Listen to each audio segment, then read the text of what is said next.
മലയാളത്തിൽ പോഡ്കാസ്റ്റ് ചെയ്യുന്ന 2 പേർ ഒരുമിച്ച് ഒരു എപ്പിസോഡ് ചെയ്യാൻ തീരുമാനിച്ചാൽ എന്താണ് സംഭവിക്കുക? ഈ എപ്പിസോഡിൽ അങ്ങനെ ഒരു വേറിട്ട പരീക്ഷണമാണ് ചെയ്യുന്നത്. മലയാളം പോഡ്കാസ്റ്റ് കമ്മ്യൂണിറ്റിയിലെ ഏറ്റവും സജീവമായ റെനീഷയാണ് ഇന്ന് എന്നോടൊപ്പമുള്ളത്. റെനീഷ പോഡ്കാസ്റ്റ് ജേർണി തുടങ്ങിയത് എങ്ങനെയാണെന്നും അവരുടെ ഭാവി പരിപാടികൾ എങ്ങനെയാണെന്നും ഒക്കെയുള്ള ചെറിയ ചില വർത്തമാനങ്ങളാണ് ഇന്ന് ഈ എപ്പിസോഡിൽ പങ്കുവെക്കുന്നത്. നിങ്ങൾക്കേവർക്കും റെനീഷയുമായുള്ള ഈ എപ്പിസോഡ് ഇഷ്ടപ്പെടുമെന്ന് കരുതട്ടെ.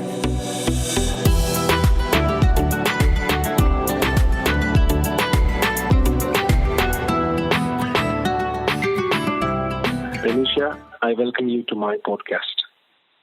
Thank you so much Aravind. ഒരുപാട് സന്തോഷം ഈ ഒരു എപ്പിസോഡിലേക്ക് എന്നെ വിളിച്ചതിന്, ഇങ്ങനെ ഒരു അവസരം തന്നതിന്. റെനീഷ, ഞാൻ പോഡ്കാസ്റ്റിംഗ് എന്ന് പറഞ്ഞൊരു പരിപാടി തുടങ്ങുന്ന സമയത്ത് ഞാൻ ആദ്യം സെർച്ച് ചെയ്തത് മലയാളം പോഡ്കാസ്റ്റ് എന്നുള്ളൊരു കീവേഡ് വെച്ച എത്ര പേര് ഇത് ചെയ്യുന്നുണ്ടെന്ന് അറിയാനുള്ളൊരു കൗതുകം. അപ്പൊ കുറെ ആൾക്കാരെ കണ്ടു, പ്രത്യേകിച്ച് ഈ റിലീജിയസ് ചാനൽസ്. പിന്നെ 1-2 എപ്പിസോഡ്സ് മാത്രം, ട്രെയിലർ മാത്രം എപ്പിസോഡ് റെക്കോർഡ് ചെയ്തിട്ടുള്ള ആൾക്കാർ. അപ്പൊ എനിക്ക് അങ്ങനെ ഇംപ്രസീവായിട്ട് തോന്നിയൊരു പ്രൊഫൈലൊന്നും കണ്ടില്ല. പിന്നെ കുറച്ച് ആൾക്കാരെ കണ്ടു, കുറെ അധികം എപ്പിസോഡ്സ് ഒക്കെ ചെയ്ത ആൾക്കാരെ കണ്ടു. അപ്പൊ പക്ഷെ അതിലൊക്കെ എന്ന് വെച്ച് കഴിഞ്ഞാൽ അവർ വീഡിയോ കൺവേർട്ട് ചെയ്ത് ഓഡിയോ ആക്കി അങ്ങനെ ചെയ്ത ആൾക്കാരാണ്. അതിനുശേഷം കുറെ കാലം കഴിഞ്ഞതിന് ശേഷമാണ് എനിക്ക് ഇങ്ങനെ ഒരു പ്രൊഫൈൽ ഉണ്ടെന്ന് വളരെ യാദൃശ്യമായിട്ട് കണ്ടത്. എന്തുകൊണ്ടും ആദ്യം കണ്ടില്ല. അപ്പൊ എനിക്ക് ആദ്യം സ്ട്രൈക്ക് ചെയ്തുള്ളത് എന്നോടൊപ്പം എന്നുള്ളൊരു പേരാണ്. ഒരു മലയാളത്തിലുള്ളൊരു പേര്. പിന്നെ അതിൽ എനിക്ക് ഏറ്റവും ഇംപ്രസീവായിട്ട് തോന്നിയ ഒരു professional voice with an intro, വളരെ പ്രൊഫഷണലായിട്ട് ചെയ്തിട്ടുള്ള ഒരു ഇൻട്രോ. അപ്പോഴാണ് എനിക്ക് തോന്നിയത്, ഓക്കെ കൊള്ളാം, അങ്ങനെ ഇങ്ങനെയുള്ള ആൾക്കാരൊക്കെ മലയാളത്തിലുണ്ടല്ലോ. പിന്നീടാണ് റെനീഷയുടെ പോഡ്കാസ്റ്റ് കേൾക്കാൻ തുടങ്ങിയത്. അപ്പൊ ഞാൻ അന്ന് ഇങ്ങനെ മനസ്സിൽ വിചാരിച്ചിരുന്നത് ഇങ്ങനെയൊക്കെയുള്ള ആൾക്കാരെ പരിചയപ്പെടണം. പിന്നെ ഞാനിത് വളരെ സീരിയസ് ആയിട്ട് എടുത്തു. പിന്നെ നമ്മൾ പരിചയപ്പെട്ടു, പല കാര്യങ്ങളും അങ്ങോട്ടും ഇങ്ങോട്ടും ഷെയർ ചെയ്യാൻ തുടങ്ങി. So now we know each other, അല്ലേ? രണ്ടുപേർക്കും അങ്ങോട്ടും ഇങ്ങോട്ടും അത്യാവശ്യം അറിയാം. അതെ അതെ, നമ്മൾ അങ്ങോട്ടും ഇങ്ങോട്ടും നമ്മുടെ പോഡ്കാസ്റ്റുകൾ കേൾക്കാറുണ്ട്. അതെ. അപ്പൊ my first question is, how did you start your podcasting journey? എങ്ങനെയാണ് ഇതിലേക്ക് വന്നത്? എന്തുകൊണ്ടാണ് ഇങ്ങനൊരു പ്ലാറ്റ്ഫോം, ഇപ്പം വീഡിയോ ഒക്കെ ഉള്ള സമയത്താണ് ഈ ഒരു ഓഡിയോ പ്ലാറ്റ്ഫോം സെലക്ട് ചെയ്തത്? എങ്ങനെയാണ് റെനീഷ ഇതിലേക്ക് എത്തിപ്പെട്ടത്? ഇതിന്റെ ഉത്തരം എന്ന് പറയുന്നത്, ഞാൻ എന്റെ ആദ്യത്തെ എപ്പിസോഡിൽ ശരിക്കും അത് തന്നെയാണ് ഞാൻ പറഞ്ഞു പോയത്. എന്റെ ഒരു പാഷൻ ഈസ് പ്രൈസ്ലെസ് എന്ന് പറയുന്നത് എപ്പിസോഡില് ഞാൻ ചെറുപ്പത്തിലെ കഥാപ്രസംഗം പറയുമായിരുന്നു. അപ്പോ അതാണ് ശരിക്കും ബേസ് എന്ന് പറയുന്നത്. പിന്നീട് ഈ കഥാപ്രസംഗം പറഞ്ഞതിന്റെ ഏറ്റവും വലിയൊരു ബെനിഫിറ്റ് എന്ന് പറഞ്ഞാൽ നമുക്ക് ശരിക്കും മോഡുലേറ്റ് ചെയ്ത് സംസാരിക്കാനും സംഭാഷണങ്ങൾ ഇത് ചെയ്യാനും ഒക്കെ ആയിട്ട് കഥാപ്രസംഗം ഒരുപാട് ഗുണം ചെയ്തിട്ടുണ്ട് എനിക്ക്. അപ്പോ ഇത് എന്താ പറയാ, നമ്മള് അറിഞ്ഞുകൊണ്ട് വരുന്നതല്ല. നമ്മൾ കഥാപ്രസംഗം പ്രാക്ടീസ് ചെയ്ത് കഴിയുമ്പോൾ സ്വാഭാവികമായിട്ടും നമുക്ക് ആ ഒരു മോഡുലേഷൻ നമ്മുടെ ഇതിൽ വരും. നമ്മൾ എന്ത് റെക്കോർഡ് ചെയ്യാനായിട്ട് ശ്രമിക്കുമ്പോഴൊക്കെ മോഡുലേറ്റ് ചെയ്താൽ നമുക്ക് സംസാരിക്കാൻ പറ്റുക. അപ്പോ കല്യാണമൊക്കെ കഴിഞ്ഞ സമയത്ത് ഞാനൊരു MCA ഗ്രാജുവേറ്റ് ആണ്. അപ്പോൾ അതിന്റെ ഒരു പ്രൊജക്ട് ചെയ്യാനായിട്ട് ഞാനൊരു IT കമ്പനിയിലാണ് പോയത്. അപ്പോൾ പ്രൊജക്ട് ഒക്കെ ചെയ്ത് കഴിഞ്ഞപ്പോൾ തന്നെ എനിക്ക് മനസ്സിലായി ഈ ഫീൽഡ് എനിക്ക് പറ്റിയതല്ലാന്ന്. അങ്ങനെ ഞാനത് ആ ഒരു പ്രൊഫഷൻ വിട്ടു. പിന്നീട് കല്യാണം കഴിഞ്ഞിട്ട് ഹസ്ബൻഡിന്റെ ഒരു പ്രോഗ്രാമിന് വേണ്ടിയിട്ടാണ് ആദ്യമായിട്ട് ഞാൻ വോയിസ് എടുക്കുന്നത്. അവരുടെ കമ്പനിക്ക് വേണ്ടിയിട്ട്, കമ്പനിയിലൊരു പ്രോഗ്രാം ഉണ്ടായിരുന്നു. അപ്പൊ അതിന് വേണ്ടിയിട്ട്. അപ്പൊ അന്ന് എനിക്ക് കുറെ അപ്രീസിയേഷൻ കിട്ടിയായിരുന്നു, ഇങ്ങനെ വോയിസ് നന്നായിട്ട് മോഡുലേറ്റ് ചെയ്യുന്നുണ്ടെന്നൊക്കെ പറഞ്ഞു. അങ്ങനെയാണ് നമുക്ക് അന്ന് വോയിസ് ഓവർ ചെയ്യാലോ എന്നുള്ളൊരു ഇതില് വോയിസ് ഓവർ എന്ന് പറയുന്ന ഒരു ഫീൽഡിലോട്ട് വരുന്നത്. അപ്പോ ആദ്യം വോയിസ് ഓവർ ആർട്ടിസ്റ്റ് ആയിരുന്നു, പിന്നെയാണ് പോഡ്കാസ്റ്റിംഗിലേക്ക് വന്നത്. അതെ അതെ അതെ. അപ്പൊ വോയിസ് ഓവർ ചെയ്യാൻ തുടങ്ങിയപ്പോ അതിനോട് ഭയങ്കര ഒരു പാഷനായിരുന്നു. അത് രസമാണ്. അത് നമ്മൾ ആ റെക്കോർഡിംഗ് സ്റ്റുഡിയോയിൽ ചെന്ന് അത് റെക്കോർഡ് ചെയ്ത് ഓരോ ഭാഗവും നന്നായിട്ട് ചെയ്ത് വരുമ്പോൾ ഒരു പ്രത്യേക ഒരു സന്തോഷമായിരുന്നു. അപ്പോ അവിചാരിതമായിട്ടാണ് ഞാൻ ഈ പോഡ്കാസ്റ്റ് എന്ന് പറയുന്ന ഇങ്ങനെ ഒരു സംഭവം ഉണ്ടെന്ന് തന്നെ അറിയണത്. അത് ഞാൻ വേറെ പറഞ്ഞിട്ടുണ്ട് എന്റെ അതിനകത്ത് തന്നെ. കൽക്കി കേക്ലയുടെ ഒരു പോഡ്കാസ്റ്റാണ് ഞാൻ ആദ്യം കേൾക്കുന്നത്. അപ്പൊ അത് കേട്ടപ്പോ തോന്നിയത് മലയാളത്തിൽ എന്തുകൊണ്ട് നമുക്ക് ഇങ്ങനെ ഒരു പോഡ്കാസ്റ്റ് ഇല്ല എന്നുള്ളത്. പിന്നീട് ഞാൻ കുറെ റിസർച്ച് ചെയ്തപ്പോഴത്തേക്ക് എനിക്ക് പഹയന്റെ കിട്ടിയായിരുന്നു. ആ സമയത്ത് പഹയൻ പോഡ്കാസ്റ്റ് ചെയ്യുന്നൊരിത്. അത് തന്നെ പഹയൻസ് മീഡിയ എന്നൊക്കെ പറഞ്ഞിട്ടുള്ള. ഇപ്പൊ പേര് മാറ്റിയല്ലോ. അപ്പൊ അത് കേട്ടു. അത് കഴിഞ്ഞ് എനിക്ക് ചെയ്യണമെന്ന് തോന്നിയിരുന്നു. പക്ഷെ അത് എങ്ങനെയാണ് ചെയ്യാന്നുള്ളൊരു കുറെ കൺഫ്യൂഷൻസ് ഉണ്ടായിരുന്നു. എന്ത് ചെയ്യും, എങ്ങനെയാണ് എന്നൊക്കെ. അങ്ങനെ ഈ ലോക്ക്ഡൌൺ ടൈമില് എല്ലാവരും ഒക്കെ ഇങ്ങനെ യൂട്യൂബ് ചാനൽസ് ഒക്കെ തുടങ്ങിയല്ലോ, ഇങ്ങനെ കുക്കറി ഷോ അത് ഇതൊക്കെ പറഞ്ഞിട്ട്. അപ്പോ എന്റെ മീഡിയം എന്ന് പറയുന്നത് ശരിക്കും സൗണ്ട് കൊണ്ട് കാര്യങ്ങൾ ചെയ്യാൻ എനിക്ക് കുറേം കൂടി ഒരു എനിക്ക് ഇൻട്രസ്റ്റിംഗ് ആയിട്ടുള്ളൊരു ഫീൽഡ് അതാണ്. അപ്പൊ അങ്ങനെ നിന്നപ്പോ എപ്പോഴും ഇങ്ങനെ പറയുമ്പോ ഹസ്ബൻഡ് ഒരു ദിവസം ചോദിച്ചു, ഇതൊന്ന് തുടങ്ങിക്കൂടെ, ഇങ്ങനെ എപ്പോഴും തുടങ്ങണം എന്ന് പറയുന്നല്ലാണ്ട് തുടങ്ങാത്തത് എന്താണെന്ന് ചോദിച്ചു. അങ്ങനെ ആ ലോക്ക്ഡൌണിന്റെ നമ്മുടെ ഫുൾ ലോക്ക്ഡൌൺ കഴിഞ്ഞത് ഓപ്പൺ ചെയ്തു, ഷോപ്പൊക്കെ ഓപ്പൺ ചെയ്തപ്പോ ഹസ്ബൻഡ് ആദ്യം തന്നെ പോയിട്ട് മൈക്ക് മേടിച്ചു, സൗണ്ട് കാർഡൊക്കെ മേടിച്ചു കൊണ്ടുവന്നു. അപ്പൊ പിന്നെ തുടങ്ങാതെ നിവൃത്തിയില്ല. അങ്ങനെയാണ് ഞാൻ പോഡ്കാസ്റ്റ് തുടങ്ങുന്നത്. അപ്പൊ ആദ്യത്തെ എപ്പിസോഡൊക്കെ ചെയ്യാനായിട്ട് എന്ത് ചെയ്യണം എന്ന് ഇതേ പറഞ്ഞ പോലെ കൺഫ്യൂഷൻ ഉണ്ടായിരുന്നു. ഇതിപ്പോ മേടിച്ചു വെക്കുകയും ചെയ്തല്ലോ. അങ്ങനെയാണ് അപ്പൊ അങ്ങനെയാണ് ഞാൻ എങ്ങനെയാണ് ഈ ഒരു പോഡ്കാസ്റ്റ് തുടങ്ങാനുണ്ടായ ഒരു ഇത് എന്നുള്ളത് പറയാമെന്ന് വിചാരിച്ചിട്ട് ഞാൻ ആദ്യം അത് മൊബൈലിലാട്ടോ റെക്കോർഡ് ചെയ്തത്. മൊബൈലിൽ റെക്കോർഡ് ചെയ്ത് കഴിഞ്ഞിട്ട് എനിക്ക് ധൈര്യം ഉണ്ടായില്ല അത് കേൾക്കാൻ. ഞാനതൊരു ദിവസം അങ്ങനെ തന്നെ വെച്ചു. പിറ്റേ ദിവസം എടുത്ത് ഇങ്ങനെ കേട്ടപ്പോ വലിയ കുഴപ്പമില്ല. എനിക്ക് ഒരു ചെറിയൊരു കോൺഫിഡൻസ് ഒക്കെ തോന്നി. അങ്ങനെ അന്ന് രാത്രി ഞങ്ങളൊന്ന് എന്റെ വീട്ടിലോട്ട് പോണ വഴിക്ക്, പറവൂരാണ് എന്റെ വീട്, അങ്ങോട്ടേക്ക് പോകുമ്പോ ഞാൻ കാറിൽ വെച്ചിട്ട് ഹസ്ബൻഡിനെ ഇങ്ങനെ കേൾപ്പിച്ചു, ഞാൻ ചെയ്തിട്ടുണ്ട്, വലിയ കുഴപ്പമില്ലെന്ന് തോന്നുന്നു, കേട്ടു നോക്കുന്ന് പറഞ്ഞു.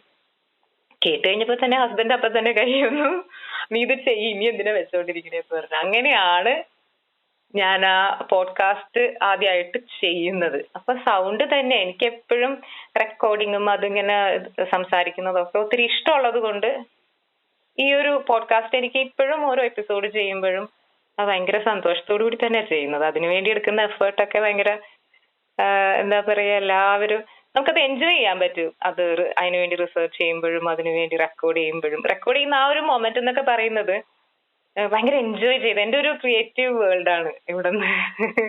അത് കഴിഞ്ഞ് ഇറങ്ങി അത് ഔട്ട് ഇറങ്ങുന്ന ദിവസം കേട്ടോ ഏറ്റവും സന്തോഷം. എനിക്കത് എപ്പിസോഡ് അപ്ലോഡ് ചെയ്ത് കഴിയുമ്പോൾ ഉണ്ടാകുന്ന ഒരു സന്തോഷം ഭയങ്കര ഇതാണ്. 2-3 ദിവസത്തേക്കൊക്കെ ഞാൻ അതിന്റെ ഒരു ത്രില്ലിൽ നിൽക്കും. അങ്ങനെയാണ് പോഡ്കാസ്റ്റിൽ എത്തിയത്. ഈ എന്താണ് ആക്ച്വലി നമ്മൾ ഓരോ കാര്യങ്ങൾ ചെയ്യുമ്പോൾ നമ്മളത് നമ്മൾ പറയുമല്ലോ, നമ്മളൊരു ഒരു ഗ്രൂപ്പിനെ അല്ലെങ്കിൽ നമ്മൾ അത് കമ്മ്യൂണിക്കേറ്റ് ചെയ്യാൻ ഉദ്ദേശിക്കുന്ന ഒരു ടാർഗറ്റ് ഗ്രൂപ്പ് എന്നൊക്കെ പറയുമല്ലോ. അപ്പൊ ആരാണ് ആക്ച്വലി റെനീഷയുടെ ഒരു ടാർഗറ്റ് ഗ്രൂപ്പ് ആരാണ്, അല്ലെ ആരോടാണ് പറയാൻ ശ്രമിക്കുന്നത്, എന്താണ് പറയാൻ ശ്രമിക്കുന്നത്, എങ്ങനെയാണ് ടോപ്പിക്സ് സെലക്ട് ചെയ്യുന്നത്? ടോപ്പിക്സ് ആദ്യം ഞാൻ ഇത് ചെയ്യുന്നതിന് മുന്നേ ഈ പറഞ്ഞൊരു ക്വസ്റ്റ്യൻ എനിക്ക് എപ്പോഴും ഉണ്ടായിരുന്നു, എന്ത് ചെയ്യും, എന്ത് ടോപ്പിക് സെലക്ട് ചെയ്യുന്നത്. പക്ഷെ ഇപ്പൊ ഓരോ എപ്പിസോഡ് ചെയ്ത് കഴിയുമ്പോഴും എനിക്ക് തോന്നുന്നു ഞാനിപ്പോ കാണുന്ന എന്ത് കാര്യത്തിലും ഞാൻ അറിയാതെ തന്നെ ഒരു പോഡ്കാസ്റ്ററുടെ മൈൻഡ് ഉണ്ടെന്ന് എനിക്ക് തോന്നുന്നു. ഞാനിപ്പോ എന്നോട് മോൻ സംസാരിക്കുമ്പോഴോ അല്ലെങ്കിൽ ടി വിയിൽ ഒരു വാർത്ത കാണുമ്പോഴൊക്കെ ചില പോയിന്റുകൾ പെട്ടെന്ന് നമുക്ക് ക്ലിക്ക് ചെയ്യും, ഒരു സ്പാർക്ക് കിട്ടും. അപ്പൊ എനിക്ക് തോന്നുന്നു ഇത് എന്തുകൊണ്ട് ഒരു വിഷയമാക്കി കൂടെ അടുത്തത്, അങ്ങനെ ഒരു തോട്ടിലാണ്. അപ്പൊ ചിലപ്പോ നമുക്ക് ആ ഒരു സ്ഥാനത്ത് നിന്ന് തന്നെ നമ്മുടെ ലൈഫായിട്ട് കണക്ട് ചെയ്ത് എന്തെങ്കിലുമൊക്കെ 1-2 പോയിന്റ്സ് കിട്ടും. അപ്പൊ എനിക്ക് തോന്നുന്നു ഇതൊരു എപ്പിസോഡിലേക്ക് ഉള്ളതായിട്ടുണ്ട് എന്ന്. അപ്പൊ ഒന്ന് ജസ്റ്റ് അതിനെ പറ്റിയൊക്കെ ഒന്ന് ഇരുന്ന് ആലോചിച്ച് അതിനൊരു എങ്ങനെ പോകണം, അത് എങ്ങനെ വരണം എന്നൊക്കെ ഉള്ളൊരു ലൈൻ ഉണ്ടാക്കിയിട്ട് എപ്പിസോഡ് ചെയ്യാണ് ചെയ്യുന്നത്. പിന്നെ ഇത് ആരെ ടാർഗറ്റ് ചെയ്യാന്ന് വെച്ച് കഴിഞ്ഞാല് നമുക്ക് എപ്പോഴും പോസിറ്റീവായിട്ട് എന്തെങ്കിലുമൊക്കെ കേൾക്കാൻ ആഗ്രഹിക്കുന്ന എല്ലാവരെയും ടാർഗറ്റ് ചെയ്തിട്ടുള്ളൊരു എപ്പിസോഡാണ് ഞാൻ ചെയ്യുന്നത്. നല്ലത് കേൾക്കുക, നമുക്ക് കേൾക്കുമ്പോൾ ഒരു സുഖം തോന്നുക, മനസ്സിനൊക്കെ ഒരു സന്തോഷം തോന്നുക, അത് തന്നെയാണ് ഓരോ എപ്പിസോഡ് ചെയ്യുമ്പോഴും ഞാൻ ചെയ്യാനായിട്ട് ശ്രമിക്കുന്നത്. അതാണ്. റെനീഷയുടെ എനിക്ക് ഓർമ്മയുണ്ട്, ഞാൻ റെനീഷയുടെ ഒട്ടുമിക്ക എപ്പിസോഡ്സും കേട്ടിട്ടുണ്ട്. ഇപ്പൊ കുട്ടികളുടെ കാര്യം പറഞ്ഞപ്പം മകൻ വായിക്കുന്ന പുസ്തകങ്ങള്, അപ്പൊ അതിലെ ക്യാരക്ടേഴ്സിനെ കുറിച്ച് പറഞ്ഞിട്ടുണ്ട്, ജെൻഡർ ഇക്വാലിറ്റിയെ കുറിച്ച് പറഞ്ഞിട്ടുണ്ട്. ഓരോരോ ടോപ്പിക്കും ഡിഫറെന്റ്. എനിക്ക് ഏറ്റവും ഇഷ്ടപ്പെട്ടത് ആക്ച്വലി നിങ്ങളും ഹസ്ബൻഡും കൂടെ ഒരു അസൈൻമെന്റിൽ ഒരു സ്കൂളിൽ പോയതും ഫ്ലഡിന്റെ ഒരു സ്റ്റോറി ഉണ്ടല്ലോ, അത് ഭയങ്കര രസമായിട്ട് തോന്നി. അപ്പൊ ഇതിലൊക്കെ ഒരു പേഴ്സണൽ എക്സ്പീരിയൻസ് ഉള്ളതാണോ റെനീഷ ചെയ്യാറുള്ളത് എപ്പോഴും? ഏത് ടോപ്പിക് എടുത്താലും അതിപ്പോ ഞാൻ നേരത്തെ പറഞ്ഞല്ലോ, ഒരു പേഴ്സണൽ ടച്ച് കൊടുക്കാൻ നോക്കാറുണ്ട്. ഇപ്പൊ എനിക്ക് എന്ത് ടോപ്പിക് എടുത്താലും അത് കണക്ട് ചെയ്ത് എന്റെ ലൈഫിൽ എന്തെങ്കിലും ഉണ്ടോ എന്നുള്ളൊരു ചിന്ത എപ്പോഴും ഉണ്ട്. അപ്പൊ അങ്ങനെ കണക്ട് ചെയ്താണ് അതിനകത്തോട്ട് കൊണ്ടുവരിക. അപ്പൊ കുറച്ചുകൂടി കേൾക്കുന്നവർക്ക് അതൊരു രസമായിരിക്കും. കാരണം അവരെ പിടിച്ചിരുത്തുക. അല്ലെങ്കിൽ നമ്മളൊരു ഇൻഫോർമേഷൻ പാസ് ചെയ്ത് കഴിഞ്ഞാല് അത് എവിടെയും കിട്ടുമല്ലോ ഇൻഫോർമേഷൻസ്. ഇപ്പൊ ഗൂഗിൾ ചെയ്ത് കഴിഞ്ഞാൽ കിട്ടാത്ത ഇൻഫോർമേഷൻസ് ഒന്നുമില്ലല്ലോ. പക്ഷെ അതിൽ നമ്മുടെ ഒരു പേഴ്സണൽ എക്സ്പീരിയൻസ് കൂടി ചേർക്കുമ്പോഴാണല്ലോ കേൾവിക്കാർക്ക് അത് കേട്ടിരിക്കാൻ ഒരു സുഖം ഉണ്ടാവുക. ഇപ്പൊ ഞാനാണെങ്കിൽ ഇപ്പൊ ആരുടെ പോഡ്കാസ്റ്റ് കേട്ടാലും ഇപ്പൊ യൂട്യൂബ് ചാനലുകളിലാണെങ്കിലും ഒരു എക്സ്പീരിയൻസ് ഷെയർ ചെയ്യുന്നത് എനിക്ക് കേൾക്കാൻ ഭയങ്കര ഇഷ്ടമാണ്. ഓരോരുത്തരുടെ ലൈഫിലുള്ള എക്സ്പീരിയൻസ് നമുക്ക് വലിയൊരു അനുഭവമായിരിക്കും തരുന്നത്. ആ ഒരു കാഴ്ചപ്പാടിൽ തന്നെയാണ് കേട്ടോ അങ്ങനെ ചെയ്തു പോകുന്നത്. എല്ലാത്തിലും ഒരു പേഴ്സണൽ എക്സ്പീരിയൻസ് ചെയ്യാൻ നോക്കാറുണ്ട്. ഈ എന്തൊക്കെ കാര്യങ്ങളാണ് ഇതിനു മുമ്പ് ഈ പ്രിപ്പറേഷൻ എന്ന് പറയുന്നത് എങ്ങനെയാണ്? ഒരു ടോപ്പിക് നമ്മൾ അതിനെ കുറിച്ച് ആലോചിച്ചു. അപ്പം യൂഷ്വലി എത്ര സമയം എടുക്കും ഒരു സബ്ജക്റ്റിനെ കുറിച്ച്? ഇപ്പം 1-2 ദിവസം കൊണ്ട് ചെയ്യുന്നതാണോ, അതോ കുറെ ദിവസങ്ങൾ എടുത്ത് ചെയ്യുന്നതാണോ? റെക്കോർഡിങ്ങിന് മുമ്പുള്ള പ്രിപ്പറേഷൻ എന്താണ്? റെക്കോർഡിംഗ് സമയത്തുള്ള പ്രിപ്പറേഷൻ എന്താണ്? അതൊക്കെ ഒന്ന് പറയാം രമേശ്. പറയാം. അത് ആദ്യമൊക്കെ ഞാൻ ചെയ്യുമ്പോൾ ഒരു 1 വീക്കൊക്കെ ശരിക്കും ആദ്യത്തെ എപ്പിസോഡുകളിലൊക്കെ ഇങ്ങനെ ഒരെണ്ണം ചെയ്ത് കഴിയുമ്പോൾ തന്നെ ആലോചന തുടങ്ങുമായിരുന്നു. പക്ഷെ ഇപ്പോഴായി പിന്നെ എന്റെ ഒരു എപ്പിസോഡ്സ് പോകുന്നത് ഫ്രൈഡേ സാറ്റർഡേ ആ ഒരു ഇതിലാണ്. അപ്പൊ അത് കഴിഞ്ഞ പിന്നെ ഒരു 2-3 ദിവസത്തേക്ക് ഞാൻ പിന്നെ ഇതിനെപ്പറ്റി ഒന്നും ചിന്തിക്കാറില്ല. ഇങ്ങനെ പോഡ്കാസ്റ്റ് ചെയ്യണോ അങ്ങനെയൊന്നുമില്ല. അപ്പൊ മനസ്സിലുണ്ടാവും ഏതെങ്കിലും ഒരു ടോപ്പിക് വേണമല്ലോ എന്ന്. ഇപ്പൊ അടുത്ത ആഴ്ച എന്ത് ചെയ്യണമെന്ന് പോലും എനിക്കൊരു ഐഡിയ ഇല്ല. പക്ഷെ ഒരു വെനസ്ഡേക്ക് ആവുമ്പോഴത്തേക്കും എന്തെങ്കിലും ഒരു ടോപ്പിക്കിലോട്ട് എത്തും ഞാനത്. അപ്പൊ ഒന്ന് ഇരിക്കുക അതിനെപ്പറ്റി, അതിലോട്ട് എങ്ങനെയാണ് കൊണ്ടുവരാൻ പറ്റുക. ഒരു ടോപ്പിക് കിട്ടിക്കഴിഞ്ഞു കഴിഞ്ഞാൽ ഒരു ദിവസം കൊണ്ട് അതിന്റെയൊക്കെ ഏകദേശം ഒരു പ്ലാനൊക്കെ ആകും. പിറ്റേ ദിവസം ഒരു ലേറ്റ് നൈറ്റ് ആയിട്ടൊക്കെ റെക്കോർഡ് ചെയ്യും. അതിന്റെ പിറ്റേ ദിവസം അത് എഡിറ്റ് ചെയ്ത് മിക്സ് ചെയ്തൊക്കെ ഇറക്കും. അങ്ങനെയാണ് ശരിക്കും പറഞ്ഞാൽ ഒരു 3 ദിവസം. ഒരു ദിവസം ആലോചിക്കാൻ, പിന്നെ ഒരു ദിവസം അത് ഒന്നും കൂടിയൊക്കെ ഒന്ന് ഫൈൻ ട്യൂൺ ആക്കിയിട്ട് റെക്കോർഡിങ്ങിന് കയറും. പിറ്റേ ദിവസം എഡിറ്റിംഗ്. അങ്ങനെയുള്ള ഒരു പ്രോസസ്സാണ് ഇപ്പൊ ഫോളോ ചെയ്ത് വരുന്നത്. അപ്പൊ ഇതെല്ലാം വീട്ടിൽ തന്നെ ഇരുന്ന് തന്നെയല്ലേ ചെയ്യുന്നത്? അതെ, വീട്ടിൽ തന്നെയാണ്. ഞാൻ റെക്കോർഡ് ചെയ്യുമ്പോൾ ഒരു റൂമിൽ കയറി ഇരുന്നാണ് ചെയ്യുന്നത്. രാത്രിയാണ്, ലേറ്റ് നൈറ്റ് ആണ് കേട്ടോ പ്രിഫർ ചെയ്യുന്നത്. ബിക്കോസ് രാവിലെ എന്നൊക്കെ പറഞ്ഞത് വണ്ടിയുടെ ശബ്ദം, ഇവിടെയുള്ള കുട്ടികളുടെ ശബ്ദം, പിന്നെ ഉള്ള ശബ്ദങ്ങളെല്ലാം കേൾക്കും. അപ്പൊ രാത്രിയാകുമ്പോൾ കുറച്ചും കൂടി പീസ്ഫുൾ ആയിട്ടിരുന്ന് റെക്കോർഡ് ചെയ്യാം. മഴയൊക്കെ ഉണ്ടെങ്കിൽ പണി കിട്ടും. കാരണം എനിക്കും പ്രശ്നമുള്ളൊരു സംഭവമാണ് റെക്കോർഡ് ചെയ്യുമ്പോൾ. മഴ വന്നു കഴിഞ്ഞാൽ നമ്മുടെ കംപ്ലീറ്റ് ഈ മഴ വരുമ്പോൾ ഒരു പ്രശ്നം മാത്രമല്ല, മഴ കഴിഞ്ഞതിന് ശേഷമാണ് പിന്നീട് തവളകളുടെയും ജീവിയുടെ ഒക്കെ ശബ്ദം കൂടുന്നതായിട്ട് തോന്നുന്നു. സത്യം അതാണ്. മഴ വലിയ കുഴപ്പമില്ല. അത് കഴിഞ്ഞിട്ട് ചീവീടിന്റെ ശബ്ദം നമുക്ക് എങ്ങനെ നോയ്സ് റിഡക്ഷൻ ചെയ്താലും ചീവീടിന്റെ സൗണ്ട് മാത്രം കേൾക്കും. അപ്പൊ പിന്നെ അത് ബുദ്ധിമുട്ടാണ്. ഞാനൊരു കാര്യം മനസ്സിലാക്കിയത് രമേശ, സത്യം പറഞ്ഞാൽ ഈ പോഡ്കാസ്റ്റ് ചെയ്യാൻ തുടങ്ങിയതിന് ശേഷമാണ് എനിക്ക് മനസ്സിലായത് ഈ ചുറ്റും ഇത്രയും ശബ്ദം ഉണ്ടെന്നുള്ളത്. അപ്പൊ ഈ ശബ്ദത്തിന്റെ ഒരു പാറ്റേൺ ഒക്കെ പഠിച്ചു തുടങ്ങി. അതായത് 4 മുതൽ 7 മണി വരെ കുട്ടികളുടെ ശബ്ദം, കുട്ടികളുടെ കരച്ചില്, കുട്ടികളുടെ പൊട്ടിച്ചിരി, അമ്മമാരുടെ പൊട്ടിച്ചിരി. ഞാൻ താമസിക്കുന്ന സ്ഥലത്ത് ഒരു അപ്പാർട്ട്മെന്റ് കോംപ്ലക്സ് ആയതുകൊണ്ട് ഈ 4 തൊട്ട് 7 വരെയുള്ള സമയത്ത് ഇതാണ്.